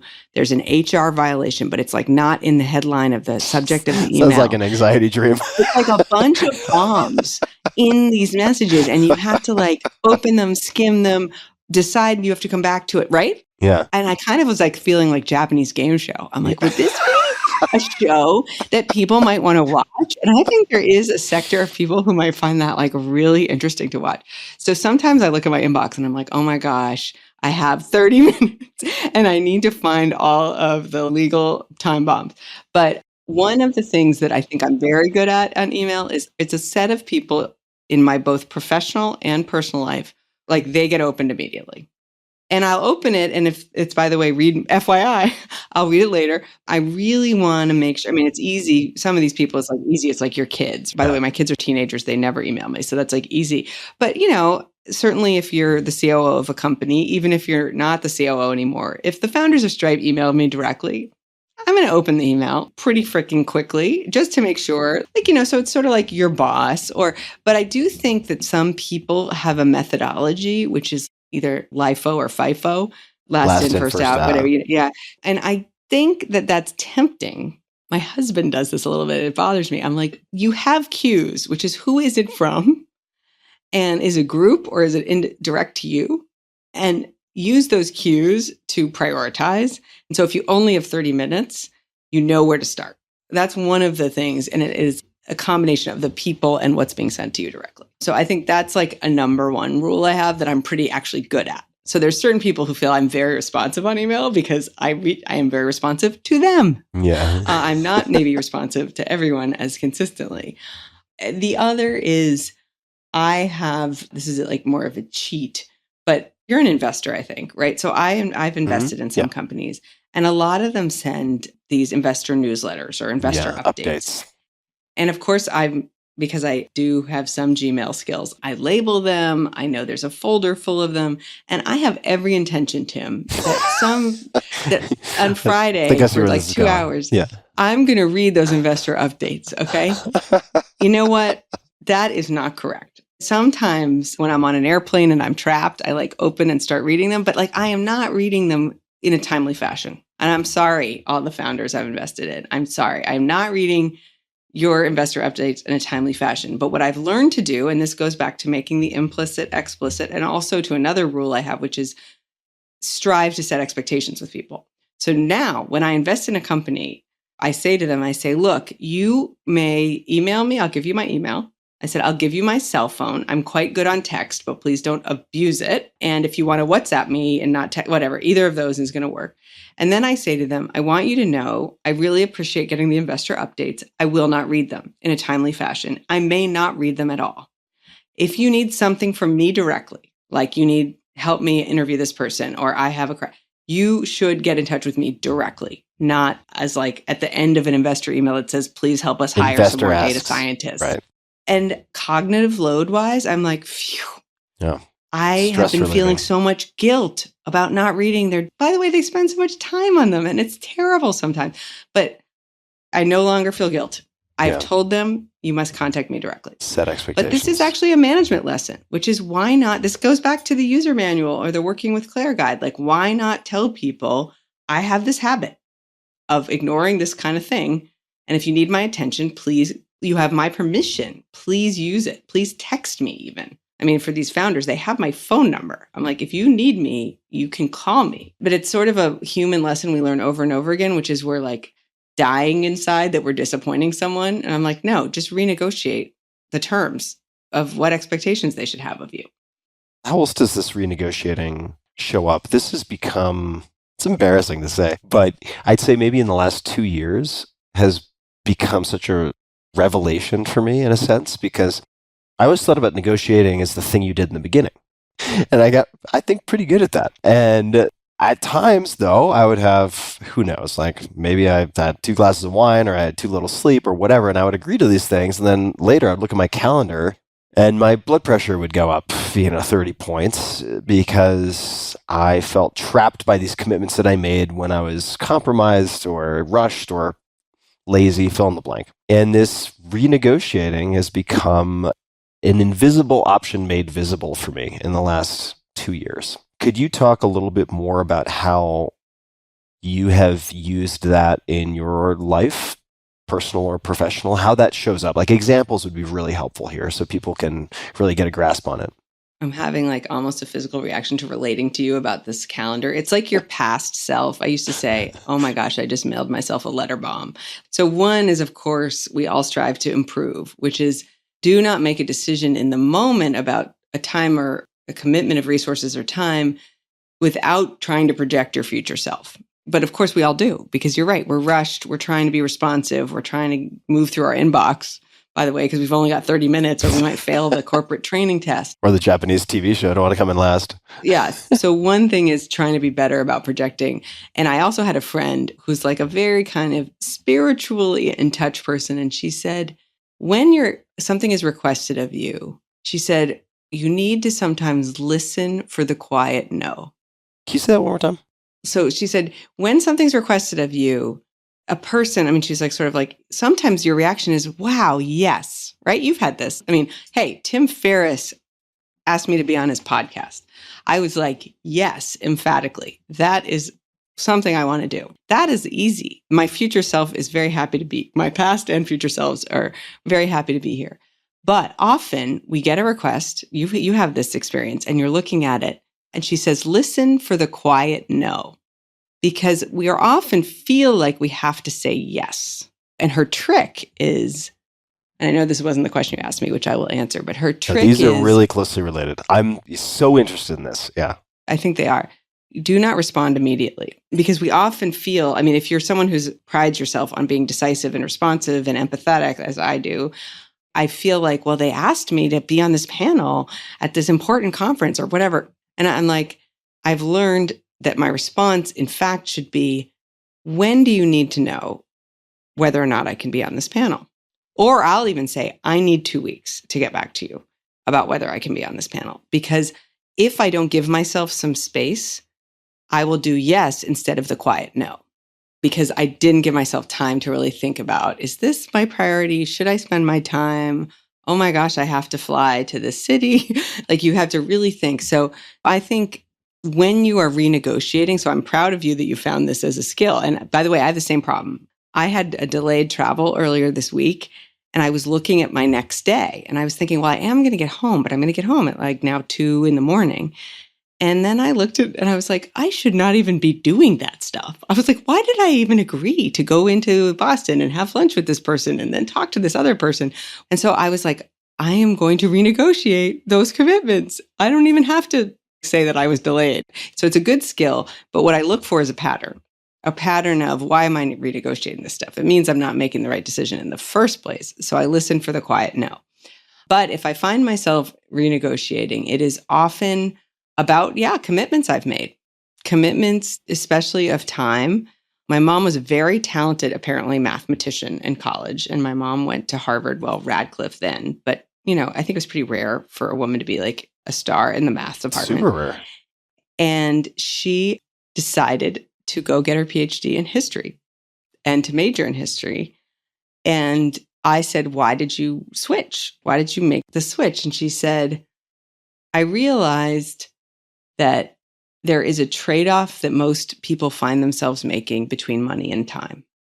And she said, I knew that if I prioritized math, it would likely lead to a more lucrative career. By the way, my mom was like out there, she was going to work and she did, and she was going to have kids and work, but she was like, it would lead to a more lucrative career, but I would not have time. So I decided she became an academic. She got her PhD. She became a professor. And why? Because professors have more control over their time and they have the summers off and they have time to think and write. And that's what she knew she wanted, which by the way is pretty aware for like a 19 or 20-year-old to realize you're going to trade money and time. I think it's Peter Thiel who says like people don't value their time highly enough. They just like don't get every hour is costing you something. And I've taken me so long to come to this point where I'm like, oh my gosh, I just threw away and said, sure, I'll meet with you to give you advice about that thing. And I'm like, oh, so I've become less responsive on email because I am trying to stop myself from mortgaging my time. You may or may not have had the same experience, but all right, here's an example. You're looking for concrete. I have a woman who I highly value personally in my life. She's a founder, and she asked me to be on her board. By the way, to stop myself from saying yes to stuff, I make rules. I made a rule. I was like, no more boards. I also have a rule about travel right now. I'm like, my daughter's going to college soon. No more travel unless it meets these criteria because I want to be home. Of course, she doesn't want to hang out with me, but I want to hang out with her. What are the criteria? Just out of curiosity. Could be just a few examples. Really important to Stripe. I still actually work part-time for Stripe, and they get bids on my time. And if Stripe said the most important thing you can do for Stripe is go to, this happened to me recently, go to Helsinki, to Slush, to this conference. I was like, fine, I will do it. I will go to Helsinki for Stripe. And by the way, I had a great time, and I met a great number of founders, and it was actually a blast. So is it important to Stripe? Is it a personal connection that is meaningful to me that is asking of my time, treasure, talents? My criteria is not to say yes to default, but it is to, number one, is there a way I could do it that is less friction? As in, am I flying to California anyway? Therefore, I can do that commitment if I bundle it. So can I control when it is?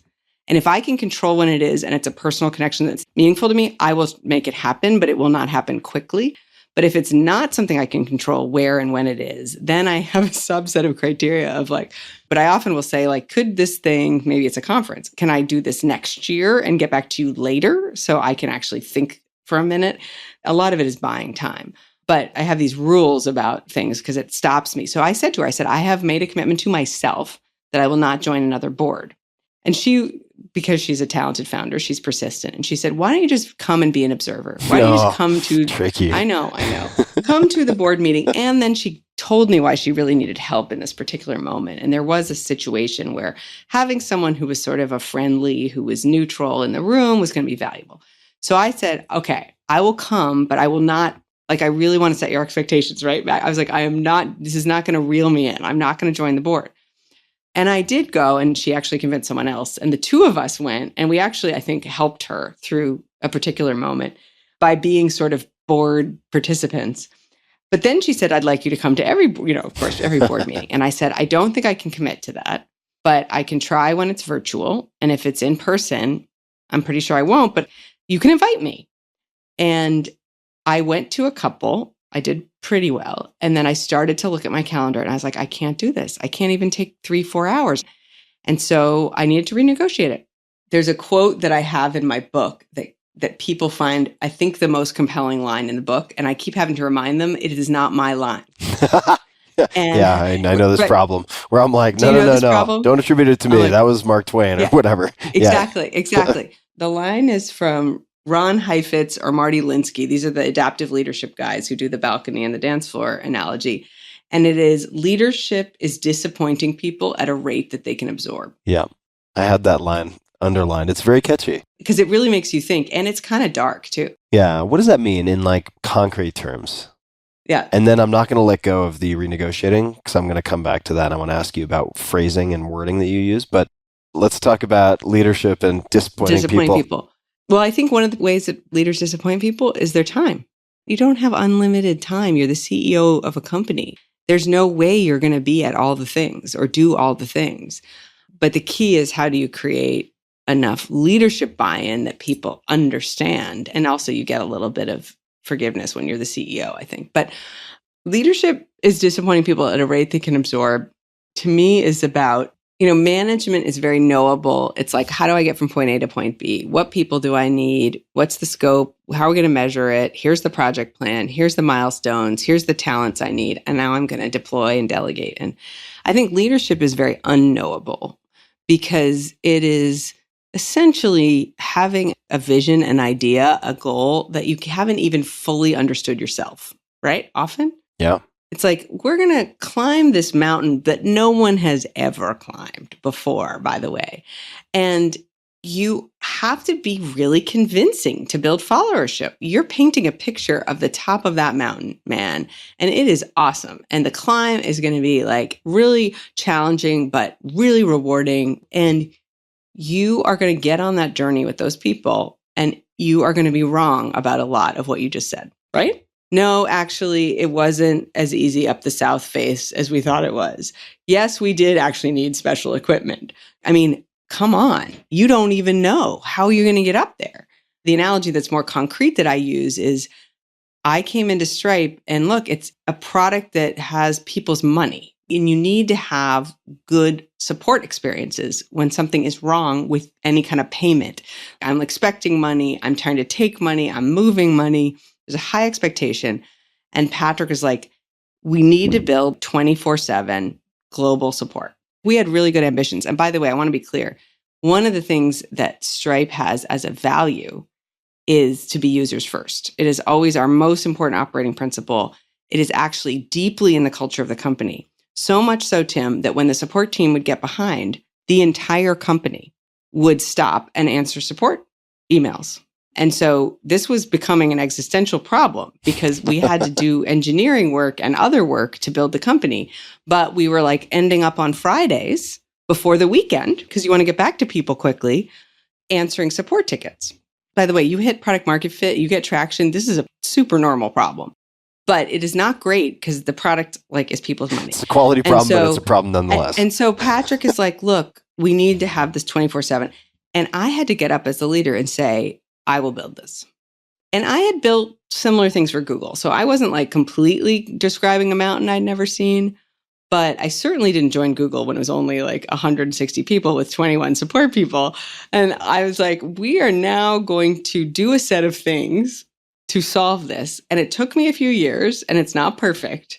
And it involved hiring very talented people. I don't get credit for what we built, but I still look back on that and I say, I can't believe I declared that I would get it done and I didn't have a plan, because I'm more of a manager. I'm more of like, I need to have a clear plan on how I'm going to get this done. And instead I was like, yep, we're going to have it. Public announcement. And I mean, Patrick kind of pushed me there, but I was like, this is uncomfortable. And I'll tell you, I did disappoint. Did I deliver it by the end of that year? Oh no, Tim. I did not deliver it by the end of that first year. Like, let's not kid ourselves. I disappointed, but I did figure out a way to do it. And I think people followed me. They kept following me. They kept believing we were going to do it, which is some combination of me being authentic, I think, me being honest about where we were, me having a plan eventually, me demonstrating that it mattered, whatever. So I think that's what it means, is like, you will not live up to everything you said, all the expectations of you, with your time, with your ideas.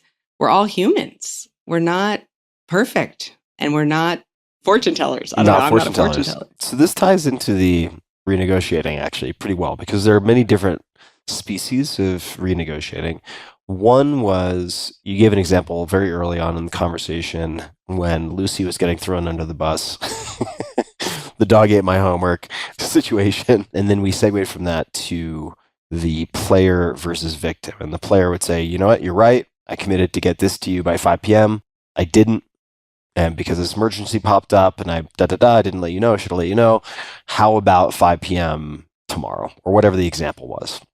Renegotiation. So in this particular example, when it becomes clear to you that by whatever deadline had been agreed, you were not going to be able to deliver what you were going to hope to deliver, what does that conversation look like? I mean, it's not exactly semiotics, but I know you like language and I know you consume a lot of language. So what is the language that you use to have that conversation, whether it's verbal or in email?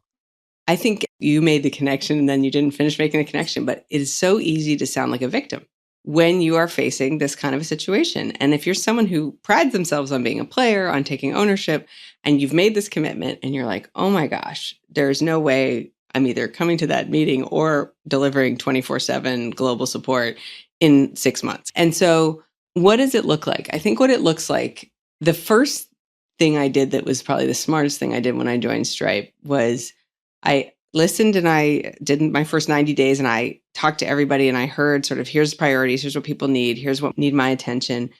And then I sat down with Patrick and I said, I'm hearing these 4 things. One of them was the support thing, by the way, that really need my attention. And I am going to rank them. And then I want you to see my ranking. And I want to agree on my level of priority. I said, because I can't make meaningful progress on 4 things at once. I can maybe keep, and I actually predicted in that moment, I said, because we had to build sales, we had to build recruiting. We had some internal operational stuff that needed to be fixed. And then we had this support smoldering fire.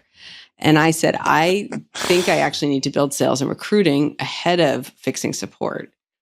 But I predict support is going to implode within the next 6 months. And at that point, you were COO.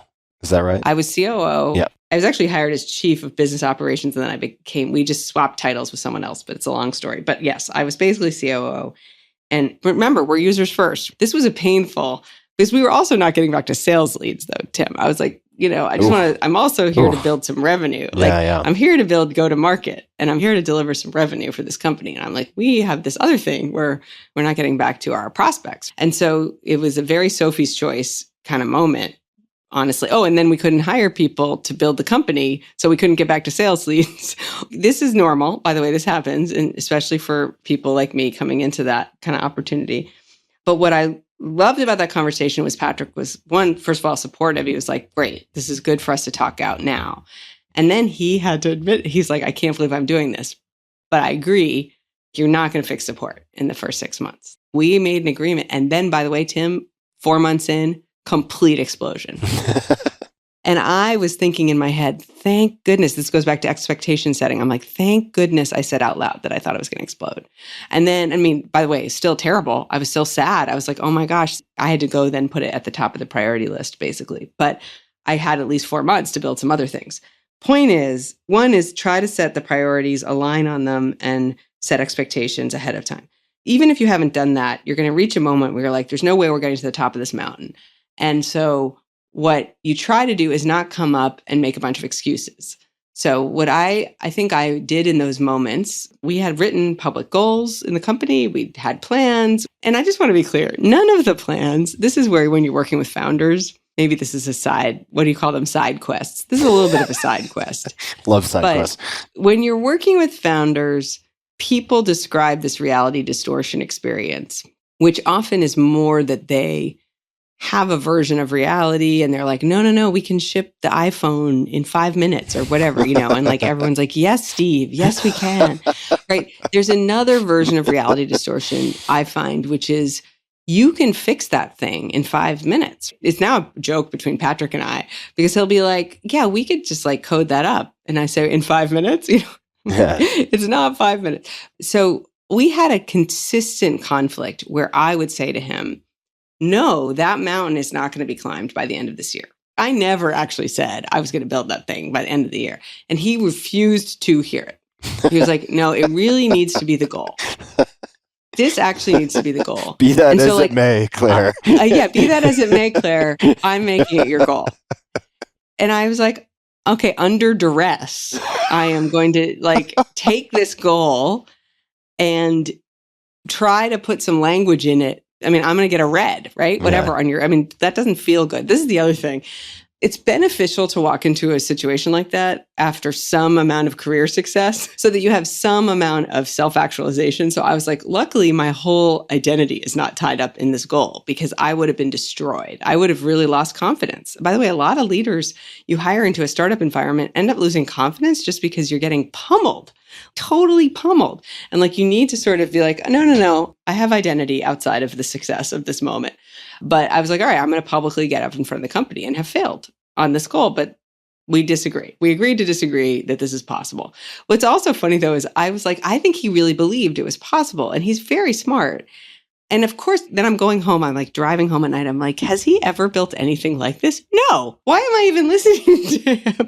But they reality distort you into thinking, yes, it's completely possible. I don't know how I got fooled. But what I did sort of commit to myself is I have to make meaningful progress. So what are some of the milestones we can point to? So what you do is you go in and you say, well, I was not convinced this was the right goal, but I agreed to it. Here are the milestones that I'm glad we hit. So you kind of don't forget to point out you made progress. I think sometimes people get they're like, I don't want to be defensive, but you have to be like, look, it's like nothing happened. And then you try to be data driven. And what I think, because this is where the context matters, Stripe's founders and Stripe's culture is very learning oriented. Very, very. More so than almost maybe any startup I've come across. Yes. At an early stage too. Yes. So think about the cultural context you're in. What did we learn? What did we not know and what did we learn trying to get there? on this goal? What did I learn? And by the way, some of them are mistakes I made. And so try to be humble. Stripe is also a very humble culture. Say, here's some things I thought I knew. By the way, I thought I did know. I was like, we were going to outsource certain things that I thought was going to be easier than it was. And that is true. And here's what I learned. Here's what I thought. Here's what the truth was. Here's what I learned. Here's now what we're going to do differently. And by the way, everyone's nodding in the room because they're like, cool. We had a plan. We tried it. I mean, they're engineers. They know it like did not work the way we thought it was going to work. We're going to try this other thing. So you basically do a retro postmortem, whatever you want to call it, sort of publicly in front of everyone in the language they like speaking. So the language Stripe likes speaking is learning. I made mistakes. What am I doing differently? What do I see next? How are we going to get there now? You know what I mean? Like I'm confident but humbled by this experience, and I've learned a lot. And here's some data that shows we have made some progress. Because that also people want to make sure, like, are we actually know what we're doing? So that's what you do. And I think it depends on your context and sort of what language do you speak. So that is a big example. And that is, I think, a very effective way to, as a player, offer a mea culpa in a way. Yeah. At that point then, and this may be, if this is going to require a dissertation, then tell me and I can rejig. But how did you decide to scope the thing and then make a counteroffer effectively? Or was that even your decision to make? I don't know. In terms of like, okay, we've learned these things. These were some assumptions. And then leading into the kind of now what? I won't do the dissertation version, Tim, but I will tell you one bind I found myself in consistently that I'm sure you have also is it's a talent bind, which is I can only do so many things at once individually, me alone.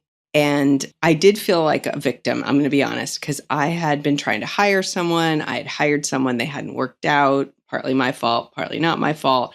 And I'm in a meeting.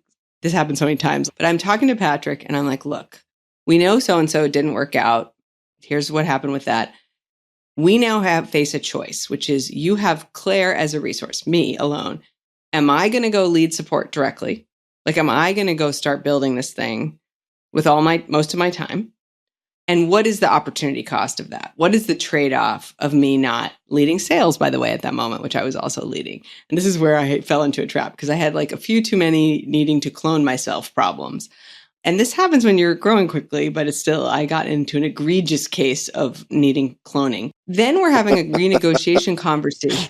Not even a reasonable case of needing cloning. Egregious. No, it was egregious. It was egregious. There was one point where, I mean, I think it's important that people, especially because they seem to think I have some like storied career. I'm like, there was a moment where I had taken a former colleague from Google who I was admittedly, I'll be honest, was trying to recruit to Stripe out for a coffee. You're just going to be a board observer. Just come once. Yeah, right. Exactly. Exactly. And he says to me, he used to actually work for me and he knew how much I pride myself on good management practices. And he asked me, how many direct reports do you have?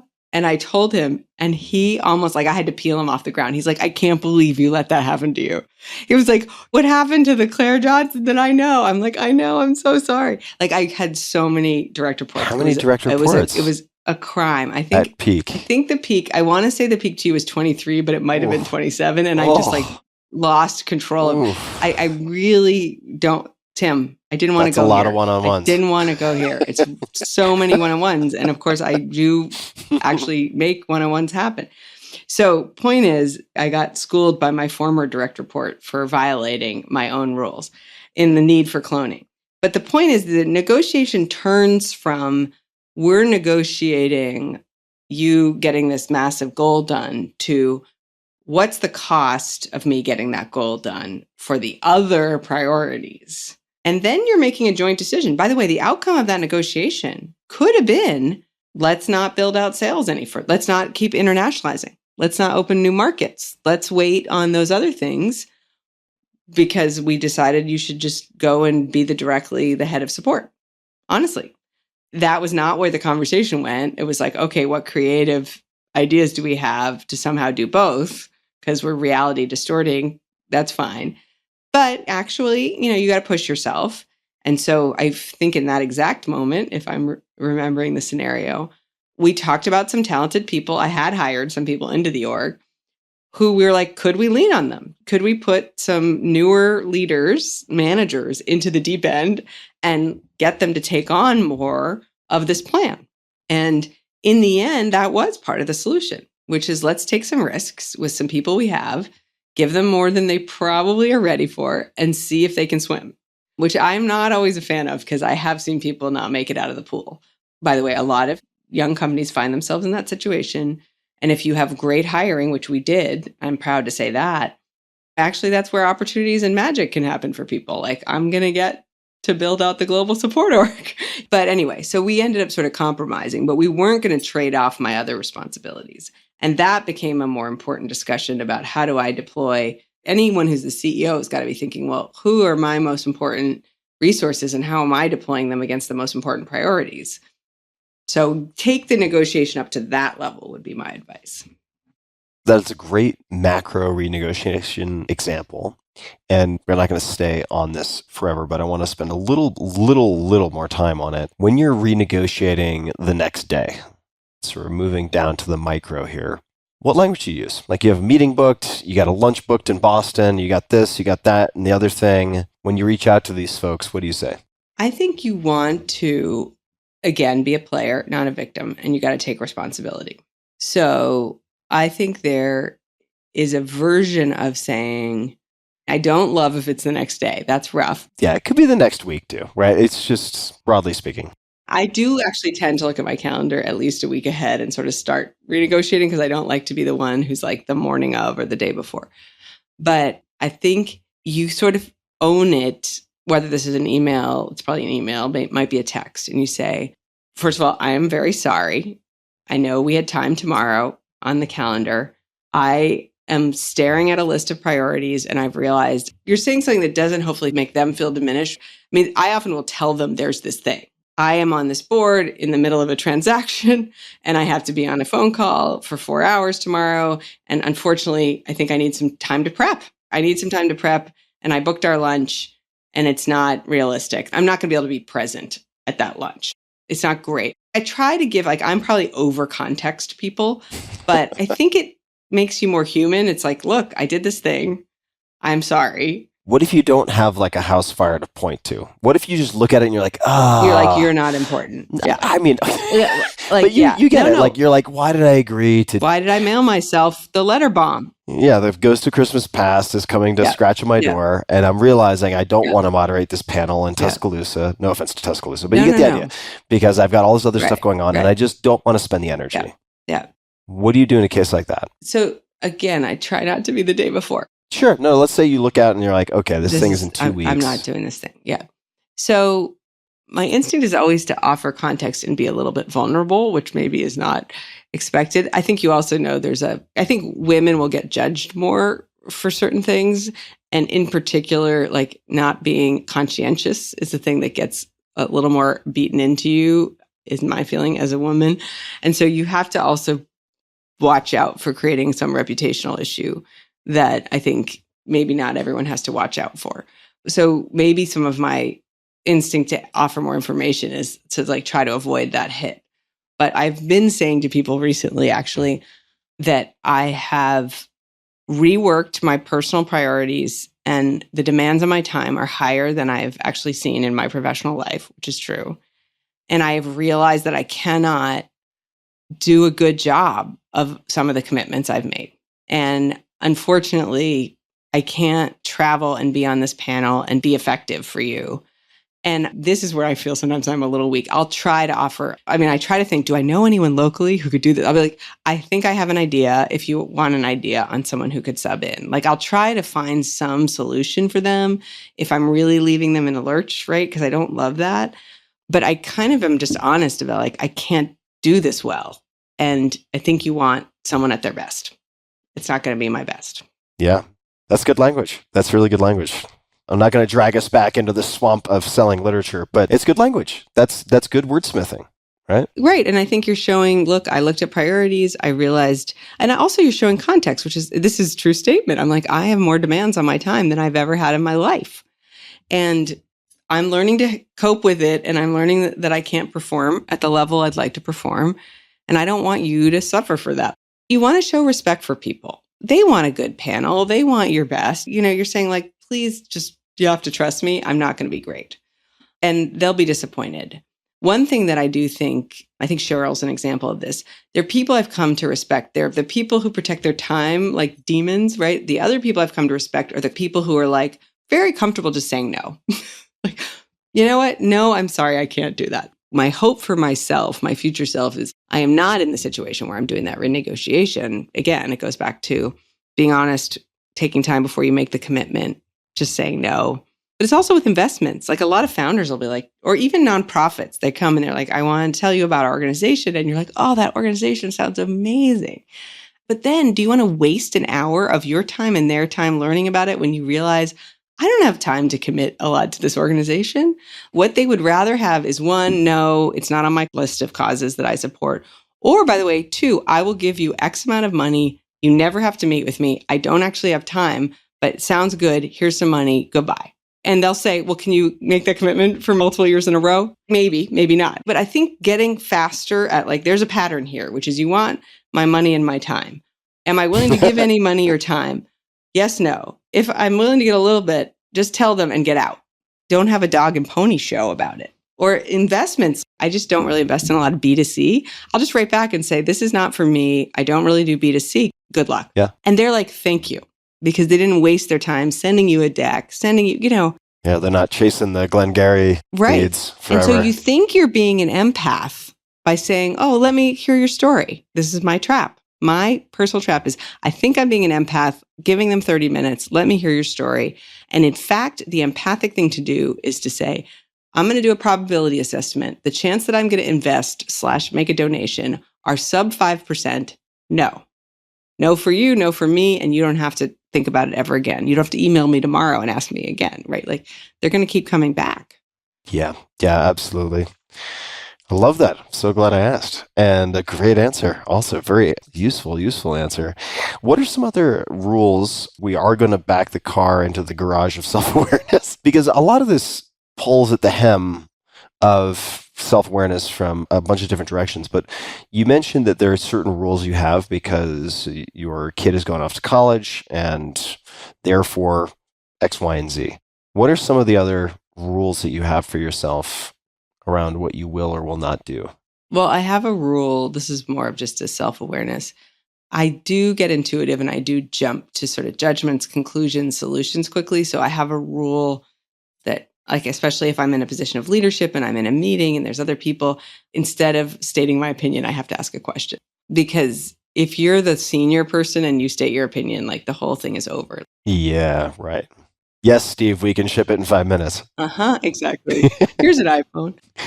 So that's a rule. Could you give an example of what that would, because you could also ask a question in a way that makes it clear it's your strong opinion. You could. Right. Yeah, so what might that look like? So what it looks like is they're kind of looking to you. I think we need to X, and you're like looking at you and you say, I have a thought. I do. I'll share it. But actually, I'm interested in what you all think we should do. Mm-hmm. Got it. Like I want to learn from your thought before I share mine, And that's, by the way, the benefit of seniority is you can be like, no, I'm not going to I appreciate and refuse to answer your question. I'm not going to perform right now. I will perform later because I actually want you to participate. I'm often now in a position of sort of coaching leaders. And because I'm more of an operator, not a professional coach, I have the same problem. I'll be like, oh my God, this is obvious. Like, here's what you're going to do. And then I think, no. So I'll say to them, all right, give me the bones of the situation. And then I'll start to tell them what I think. And I'm like, no. And I'll say, you know what? And I totally commentate. I'm like a sports color commentator. I'm like, I was about to jump in and tell you exactly what I would do if I were you. And they're at the edge of their seat because that's what they came for. Like, that's what they want. And I say, we're not going to learn from that. What I want you to do is tell me your instinct.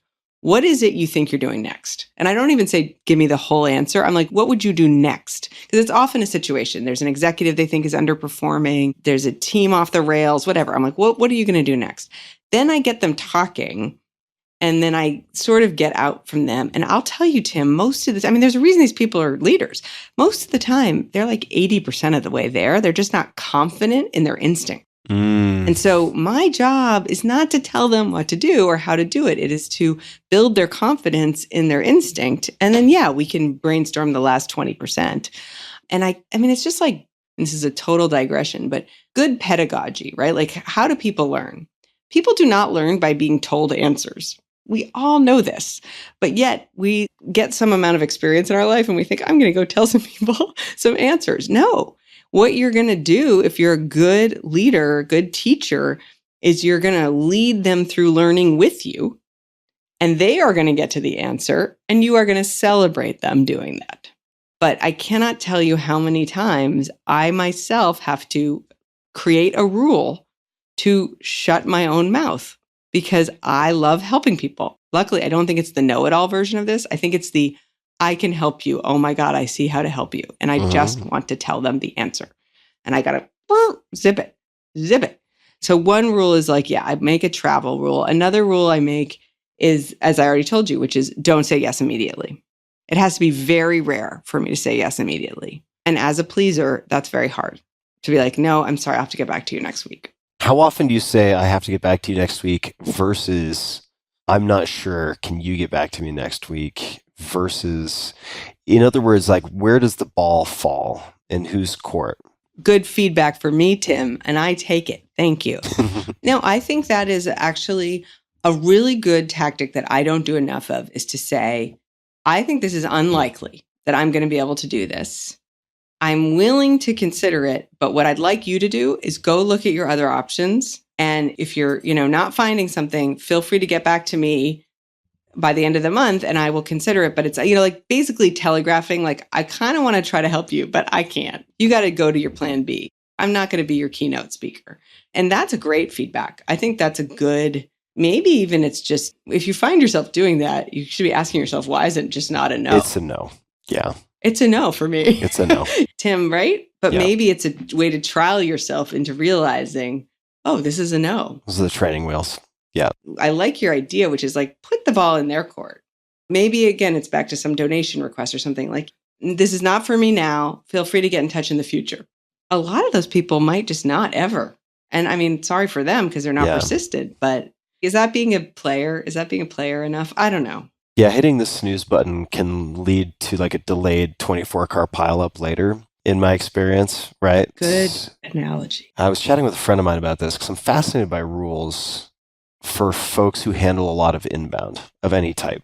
And his rule for the charitable stuff specifically, like, here's my GoFundMe or this. He's like, well, look, he's done very, very well professionally.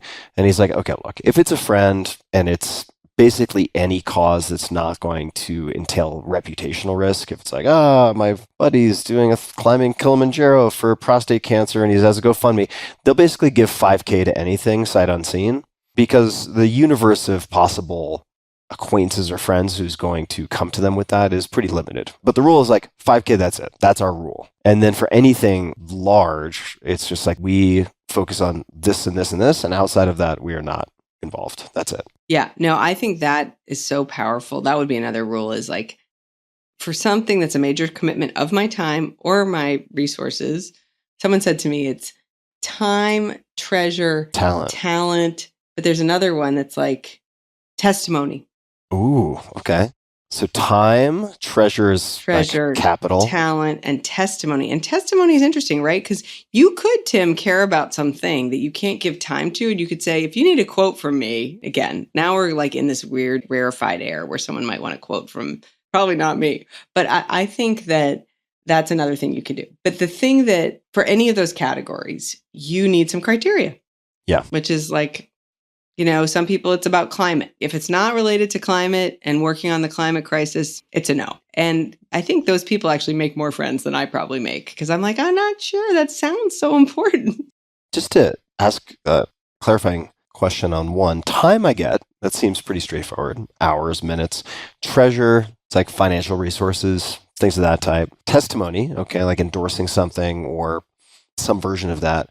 By the way, a version of that might be like, can I introduce you to someone and endorse you? Yeah, totally. What is talent? I mean, I understand the word, but I think of talent as if they're utilizing your talent, wouldn't that kind of fall into the time bucket or is it a separate thing? I had a similar question because this was a friend of mine who was like facilitating this workshop with people trying to think about what their criteria were for like, what am I going to spend my time on? I think that the version of it is you say to someone, I agree with you. Like, I can't really deploy my particular talent without putting some time in. But the example was, say you are very good at some specific thing and the thing takes you less than 30 minutes. They're like, all right, I don't want you to join my board, but can you read this press release and tell me, is it good or not? I think it's like, you know what? I can't give you my time. I can't join a board. I can't commit to a regular meeting.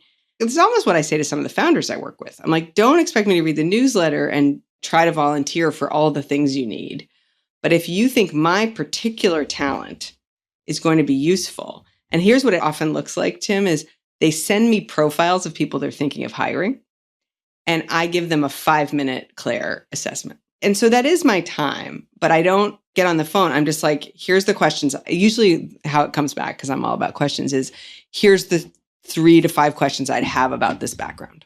If I'm you and I'm hiring for this role, why did they move around 5 times? Why did they stop doing that job? I would just give them interview questions and then I would back away. So you're right. It takes me a minute. You probably have a version of that. I've heard people like text you with very specific, which supplement should I take, or which, should I intermittent fast? Yeah, I get that probably kind of can stuff. you could probably like text back this one, no, this one, that's probably still time, and you probably should count how much time it is, but it's a way to stay connected. It's compressed because of the expertise / exposure. Right. You already know the answer. You have the talent. You don't have to go do extra work, and you can answer quickly. Quick add-on, because I realize you've done so much hiring and developed so much talent. I'm so curious how you spot bad apples or elicit negative feedback or infer negative feedback when in the US it is so incredibly difficult to get honest negative feedback from anyone because they're so concerned about liability. You're talking about like references. Hiring, yes, references, exactly. The non-dissertation answer is, one, people have trouble giving hard feedback. People have trouble asking this question, which is, I think a question you just asked, which is like, is this someone in the top 20% of people you've ever worked with? And then they say yes. You say top 10. And then if they say yes, oh, so is it top 5? Because what happens is when people are asked for a very specific, quantifiable ranking of something, they don't like lying. And so what I think happens is we're not comfortable asking for ranking questions sometimes about humans, and I don't love them actually in most contexts. But in this case, I'm like, I'm going to pin you down on how good this person really is and how they handle, and you could go just to top 5, but I think that's the short answer. I think the other answer is you say to someone, you put them again in the role of, you say, look, I'm going to be their manager. You are their manager. What's the thing I could do that's most important to help them? That's a good question.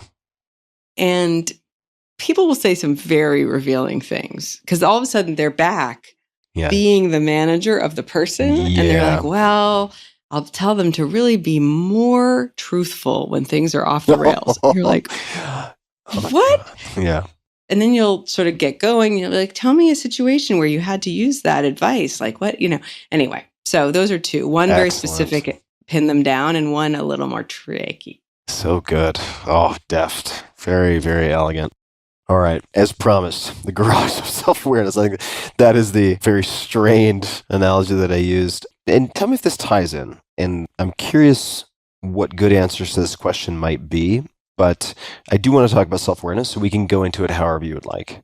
Because it's sort of the foundational layer for everything that is built upon it, or it seems that way to me. Yeah, that's my hypothesis. Yeah. So actually, I was going to ask you about the question, when have you seen me do my best and worst work? But we can come back to that. I'm going to bookmark that. Maybe we'll get to it, maybe we won't. But how should people think about self-awareness? And I'm just going to share something that I found in the course of doing homework, and you can certainly fact check this, but I thought it was quite thought-provoking. This is from CNBC, and I think it was an interview with you. So this is, if you're not self-aware, how would you know? That's a hell of a question. It's kind of like, the tree falling in the forest, no one to hear it kind of question. Here are some telltale signs. You consistently get feedback that you disagree with. This doesn't mean the feedback is correct, but it does mean how others perceive you differs from how you perceive yourself. Interesting. I added the interesting. You often feel frustrated and annoyed because you don't agree with your team's direction or decisions. You feel drained at the end of a workday and can't pinpoint why. You can't describe what kinds of work you do and don't enjoy doing. So that's setting the table, or maybe just piquing people's curiosity. How would you suggest people think about self-awareness? Why is this important in the worlds in which you operate? I spend a lot of time thinking about how do you get results through people, through teams. Like, I'm not actually the one building the product. So I got to do it through kind of brute force human brain power and human time. And I think that most people who think that way start with the individuals you're managing or the team or the organization. And my argument is where you started this section of the garage is it's the foundation is self-awareness. It actually has to start with you. You're not going to get great results from the people around you until you understand yourself. And I mean, I think there's some obvious reasons why, which is like, look, I alone can't move the mountain.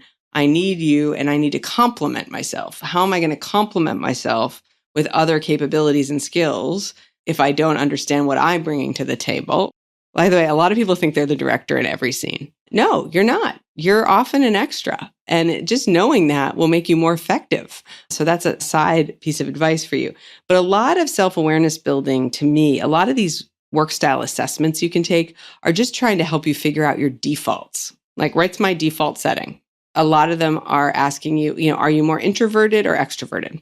So you're talking about, I guess, for maybe lack of a better descriptor, almost like personality typing tests, like Myers-Briggs. Like Myers-Briggs, DISC, Enneagram. I mean, there's Discovery Insights. There's the Hogan assessment, like whatever. That's like 170 questions. Like there's all these different, there's the Big Five personality test. There's a lot of Strengths Finder. It goes on and on. Strengths Finder, good one.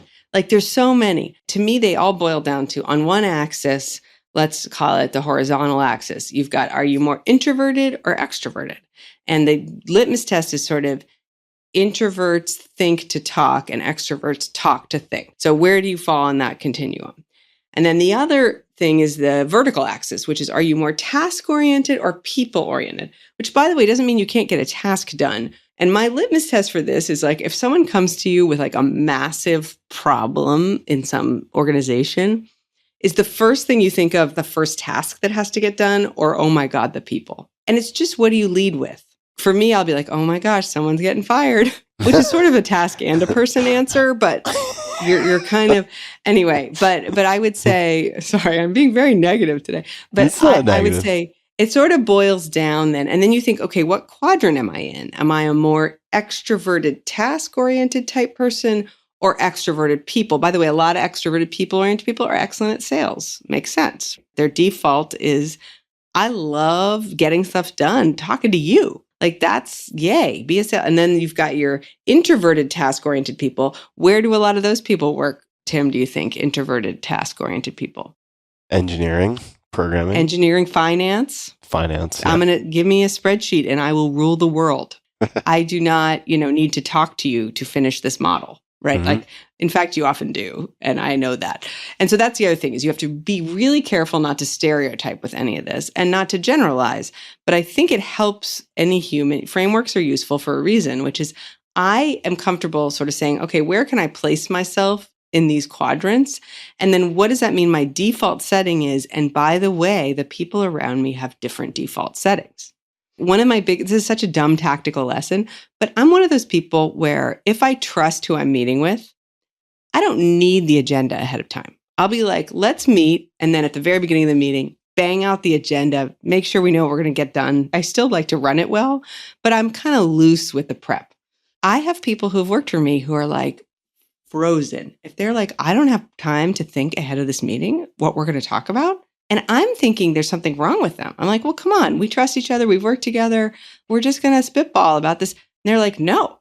I had to learn that there are humans in the world who, if they don't have time to think before a meeting, will not be effective in the meeting and will be uncomfortable. Because my water is really different than that. Really different. But if you're trying to create an environment that's conducive to different styles, different defaults, you got to be aware of your own. And then realize, and I have to operate aware of others because I want that meeting to be really effective. And I've got to email, Richard the day before and tell him we're going to spitball ideas for this new marketing campaign. That's what it all boils down to. And it's really cultivating awareness, but starting at home in the sense. Start at home and then start to map the other people. Guinea pig is always in the cage right next to you in that case, right? It's just easier to, some cases, a little easier to study. Coming back to the personality test for a second, or these, I'm not sure if that's the right way to categorize them, Myers-Briggs, DISC, Enneagram, Work style assessments. There we go. Work style assessments. If you could only choose one or two that have been most helpful to you personally, what would you choose? I would say there's one that's called, I think if you just Google, it's Insights Discovery, which is sort of, to me, more effective than Myers-Briggs. Myers-Briggs has a lot of interpretive work you have to do on your results, like understand what sensing is, understand what the decision-making process of a sensing judger or whatever. Insights maps you more, and they have some shading and colors, but it's sort of like more straightforward. That is one I'm a fan of. The other is more of a simple one, but Patrick Collison, obviously, who I've worked with, I think I brought him around. He felt like these things are like horoscopes. He's like, they're just going to give you a report and it's going to sound like a plausible prediction of you. And I said, I get it. I get the skepticism. And I really do, by the way, for anyone. And actually, I think there's value in getting a horoscope. How does it actually make me feel? Like, do I agree with it or not? What am I really? Like, it actually is part of a process, in my opinion. Yeah, as a prompt, like a Rorschach prompt. Yes, it's a prompt. Yeah. And how you react to it is interesting, right? Like, you're like, I am finding love this year, or am I not? But so point is, he then did some research, and there is the Big 5 personality test is very simple. It's available for free online, as far as I can tell or I've seen. And it's just these 5 factors like neuroticism, agreeableness, conscientiousness. There's one that's sort of entrepreneurial, comfort with ambiguity, like whatever. And you can tell a lot from, well, one, the research supports that they're pretty indicative of certain human behaviors. You and I have had a lot of conversations in this discussion about things like saying yes too easily. But if you're like very high agreeableness and very high conscientiousness, guess what? You're going to end up committing to too much stuff. Yeah, for sure. And so when I'm saying, oh, I'm jealous of those people who protect their time, you know what? They're pretty comfortable being disagreeable. They're pretty comfortable being like, no, or frankly, canceling at the last minute, saying, sorry, I don't have time today for you. And if they're not very conscientious, they're like, I don't even feel bad.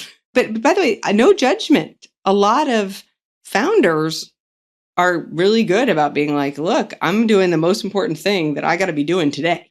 And I'm the operator. I'm like, oh, but we made a bunch of commitments and we made a plan and we got to stick to the plan, right? And that meeting of those styles is very powerful. That's why you want a diverse team. But anyway, I would say those two. Yeah, Patrick is endlessly fascinating. He's been on the show. It's probably a couple of years ago, but boy, oh boy, does that man read. He is a voracious consumer of knowledge. He is. He puts the rest of us to shame. You know what, though, Tim? Wild. I bet he's never seen John Wick.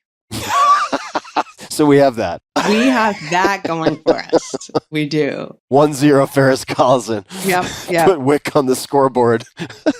Yeah. We were actually in a meeting and he said something about Greg Popovich. And two of us looked at each other. We're like, do you really know who Greg Popovich is? It was like amazing because Patrick also is not super up on sports, popular culture. We all have our strengths. Popovich, also incredible. Somebody I would love to have on the show at some point. Oh, yeah, absolutely. Yeah, well, that's why he knew. So going to the kind of black belts of no, I'm wondering if there are people who stand out outside of the Collisons as people who are sort of paragons of no, people who are really good at saying no or defending their time, where you're like, wow, that person's really good at like keeping their eye on the one puck that matters. Anybody come to mind? Well, I mentioned to you, I think Cheryl's very good at getting back, being very accessible and fast and sort of decisive, like, no, efficient. She's very efficient. And sometimes that efficiency is a no, right? I mean, my version of it is someone who I think is at least doing it carefully with others like feelings. Like, I think that I don't love the person who has an assistant, for example, who cancels everything. No, there's a model here, Tim. You've seen it, where they agree to everything, and then they have a cleanup crew. Super lame. They lame. have a cleanup crew. Like the wolf from Pulp Fiction. They send it out to like do the dirty work.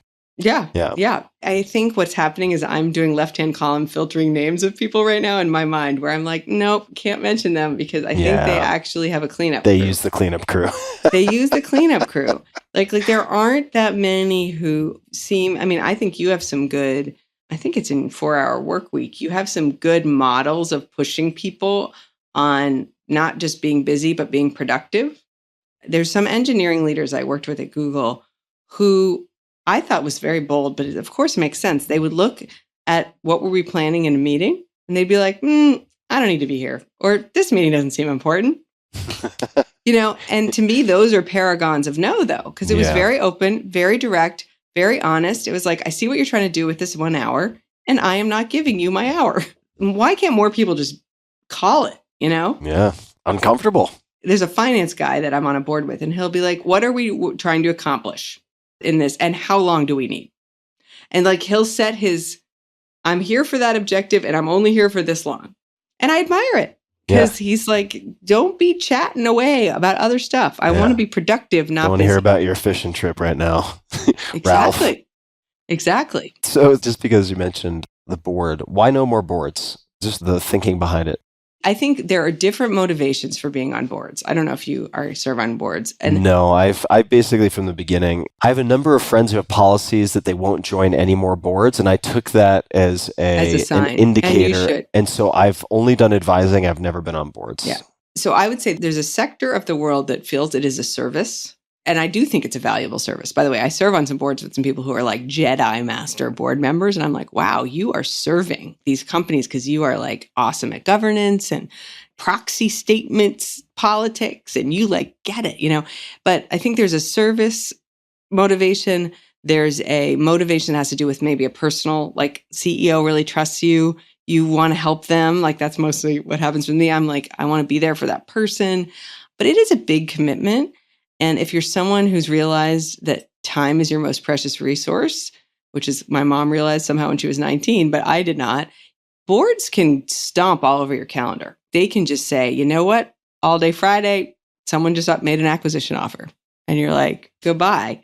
You realize like you think you're controlling your time because they don't meet that often, but no. So really what I've decided is I need to like go on a board diet and then rebuild. I'm not going to say no ever, like I'm never doing it again, but I've realized the bar has to be like extremely high. I mean, I'm on the board, one of my favorite boards, and I would do it forever. I don't know if I'm adding that much value, but is the Atlantic, which is private, so it's easier. But the quality of the people involved, we're doing the business brain stuff, but there's also like, you get to meet these amazing writers and you get to be part of exchange of ideas about the future of democracy. Yes. That's enriching me. That's the other thing is making sure there's an exchange in the board of you're learning, you're getting enriched, they're benefiting. And I don't think it's easy to always get that balance right. And so you just have to be careful. I think you just have to be. And I think I just didn't realize the level of commitment, not just time, but sort of to do it well. I mean, it goes back to renegotiating. So what I'm doing is I'm saying no more boards until I've renegotiated some of my current commitments. And then we'll see. That's also a very powerful language right there. Categorically, I'm saying no. I have a policy of saying no to X until I've A, B, and C. That's right. Done deal. And by the way, people can't argue with that because they're like, that does sound like a very sane thing to do. But I have a lot of appreciation, more than I did before, of folks who do this in service. Governance matters, right? It matters for institutions, not just companies. And it should be done well. But gosh, it's a big commitment.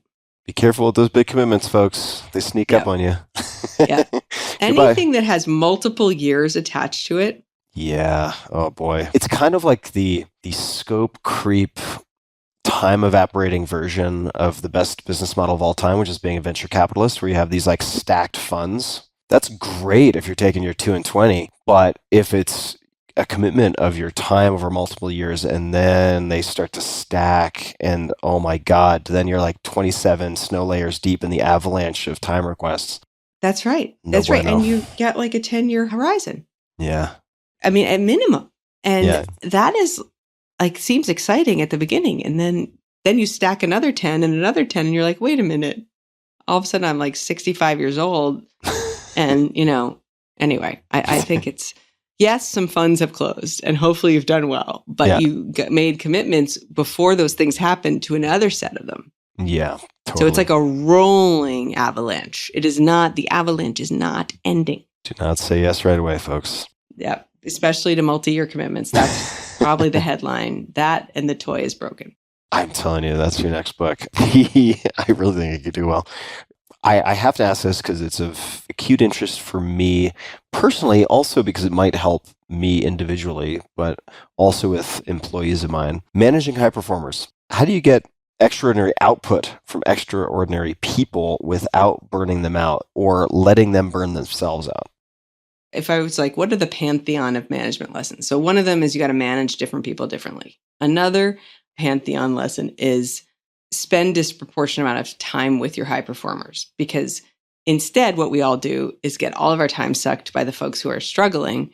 And then we don't invest in the high performers. And then they're either burning themselves out or finding a new opportunity because they're not realizing they're high performers and benefiting, or they know they are and they're not getting investment. And they're like, I'm going to go get investment somewhere else.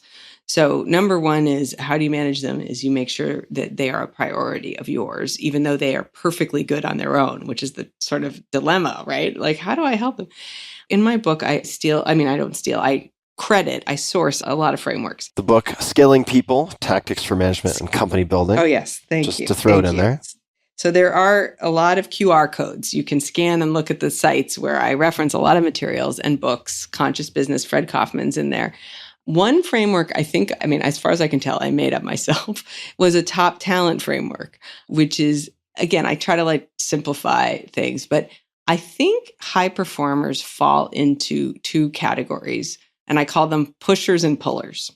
And so the pusher is the one who's like, give me more, give me more. They're often wanting to get more comp too, but they're like, I want recognition, I want responsibility, I want scope, I want to move the needle, I'm high impact. They're very impatient with themselves, with other people. They can be a little high friction for the team because they're like going for it, grabbing it. But, it's fun because you load them up and they're just like carrying the whole thing up the hill without you. But they can be tough. My main coaching often ends up with them is saying, until I believe that the people working with you love working with you, I don't think you're succeeding. And they're like, what? Because they're all keeping score. But they're keeping score in the sort of maybe early in his life, Tim Ferriss version. I don't know. Oh, no, that's a fair assessment. I mean, I think I am a pusher as an entrepreneur for sure. And that I've learned how that can be a liability. It can be a huge superpower and it can be a huge liability. Right. And your job is to sort of, like I say, giving direct feedback is holding up a mirror and just being like, here's the beauty of you and here's the liability part. And if you can't show me that you can work on the liability part, I can't keep loading you up.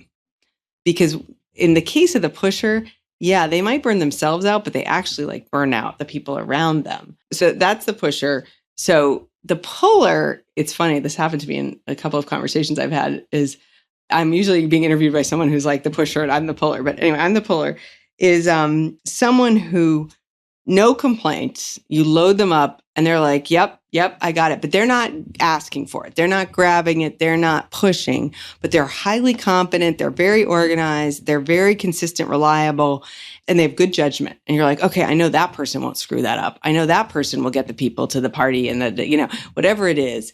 And you just start loading them and they don't renegotiate. They don't know how to say no. And then they explode. They basically implode or explode. That's what I've run into with past employees.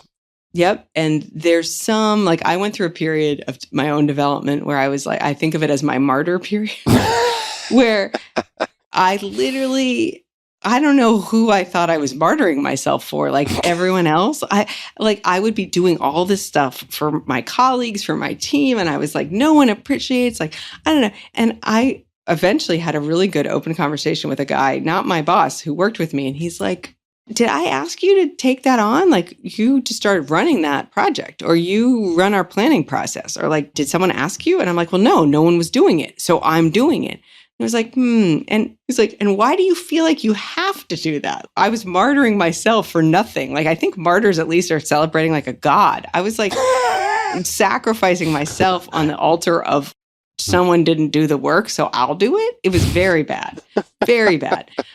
And I was resenting the hell out of my colleagues. For sure. I'm like, this happens in relationships. I mean, it's like the who's going to take out the garbage thing. I designated myself the garbage collector for like a whole set of things, partly because I thought that was part of my job, but still, it was not good. Not good. Anyway, the polar will implode/explode, and you might not be able to save them if it gets too far. So your job with them is like, look, let's work on delegation skills. Let's work on saying no. Let's work on boundary. Like, look at me. Let's work on rules, boundaries. How do you not be the person carrying everything and doing 3 jobs? And I think that once you know those 2 archetypes, you can sort of look for the signs of them, and then you can think, well, what's their classic development area? And then your job is to be all over them on that development area, because they will collapse if you don't get them to see that part of their job, like the pusher especially, part of your job is to stop creating friction for everyone. And like for me, I really started to take exercise seriously when I decided it's part of my job to be like a better leader. I need to get a certain amount of exercise, and now I will make time for it. And I think a lot of these types are like, I'm going to do everything to win, these pushers. And you're like, you know what? Part of winning is like avoiding a Pyrrhic victory, avoiding one where everyone wins but dies on the field, right? Like that. And they're like, oh, well, then how do I do that? Because it doesn't come naturally to them. They're like, how do I? And then they'll say, I don't want to work with low performers. And this is the problem. They're so good that, I mean, now we're going deeper on this. They're so good that you can't quite say back to them, no, those people are the same as you. So instead, you're like, yeah, okay, we all have different strengths and weaknesses. What I feel like you're doing is not even appreciating what anyone else is bringing to the table. Why do you think that is? And it's like, they don't stay up all night like I do getting the thing done. You're like, nope, they don't. And I actually don't think sometimes you should stay up all night getting the thing done. But what do they do well? And then you get them trying to think about assets. And you're like, how can you use that asset to get the things done? And they're like, But they really don't think that way because it's all on their own shoulders. Takes practice, like so many things.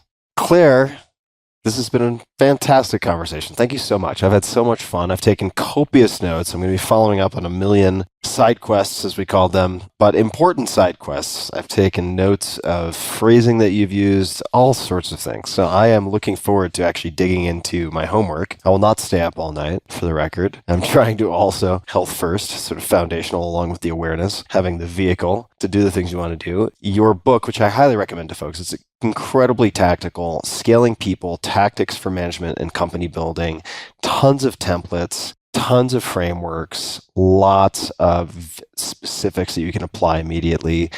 People can find you, correct me if I'm getting this wrong, but on Twitter at @CHughesJohnson. We'll link to LinkedIn as well. Are there any other websites or anything else that you'd like to point people to? The Stripe Press website, you can find Scaling People, and you can find, actually, I did interviews with a bunch of leaders. That there's digital-only content, which we can give you all the link to that. But no, thank you, Tim. This has been wide-ranging, as promised, and stimulating, and I've got some recommendations I'm walking away with, so thank you. Thank you so much, Claire. And for everybody listening, we will link to everything in the show notes. This will be encyclopedic. And you can find that at tim.blog/podcast. And you just search for Claire, and this will pop right up, and you'll find everything that we discussed. And until next time, be a little bit kinder than is necessary, not only to others, but also to yourself. And as always, thanks for tuning in. Hey guys, this is Tim again. Just one more thing before you take off, and that is 5 Bullet Friday. Would you enjoy getting a short email from me every Friday that provides a little fun before the weekend? Between 1.5 and 2 million people subscribe to my free newsletter, my super short newsletter called 5 Bullet Friday. Easy to sign up, easy to cancel. It is basically a half page that I send out every Friday to share the coolest things I've found or discovered or have started exploring over that week. It's kind of like my diary of cool things. It often includes articles I'm reading, books I'm reading, albums perhaps, gadgets, gizmos, all sorts of tech tricks and so on that get sent to me by my friends, including a lot of podcast guests, and these strange esoteric things end up in my field, and then I test them, and then I share them with you.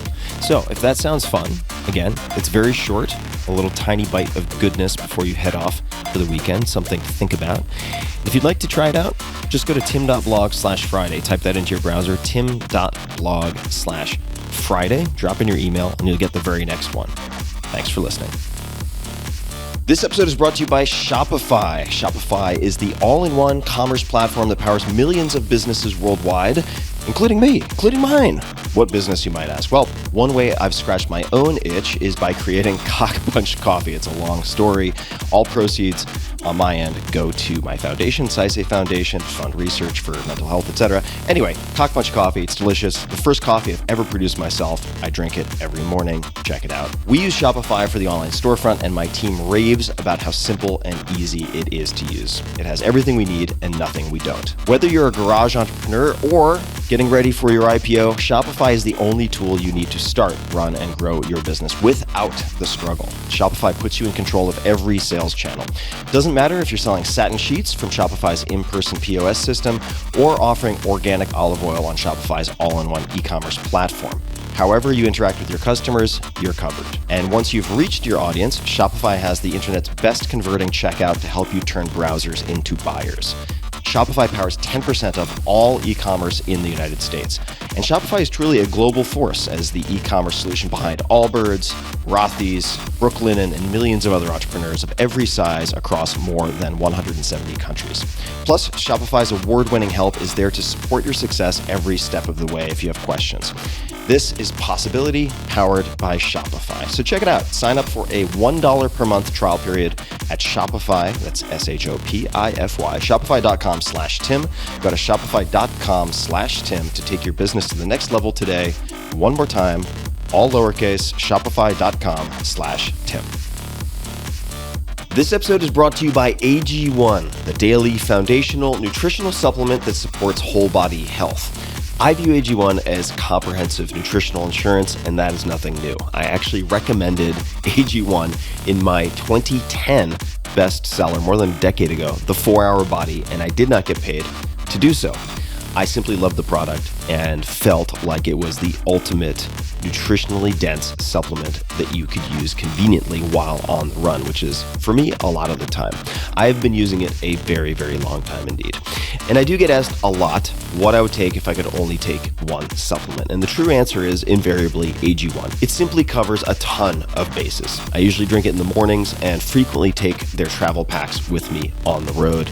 So what is AG1? What is this stuff? AG1 is a science-driven formulation of vitamins, probiotics, and whole food sourced nutrients. In a single scoop, AG1 gives you support for the brain, gut, and immune system. Since 2010, they have improved the formula 52 times in pursuit of making the best foundational nutrition supplement possible using rigorous standards and high-quality ingredients. How many ingredients? 75, and you would be hard-pressed to find a more nutrient-dense formula on the market. It has a multivitamin, multi-mineral superfood complex, probiotics and prebiotics for gut health, an antioxidant immune support formula, digestive enzymes, and adaptogens to help manage stress. Now, I do my best, always, to eat nutrient-dense meals. That is the basic requirement, right? That is why things are called supplements. Of course, that's what I focus on, but it is not always possible. It is not always easy. So part of my routine is using AG1 daily. If I'm on the road, on the run, it just makes it easy to get a lot of nutrients at once and to sleep easy knowing that I am checking a lot of important boxes. So each morning, AG1. That's just like brushing my teeth, part of the routine. It's also NSF certified for sports, so professional athletes trust it to be safe.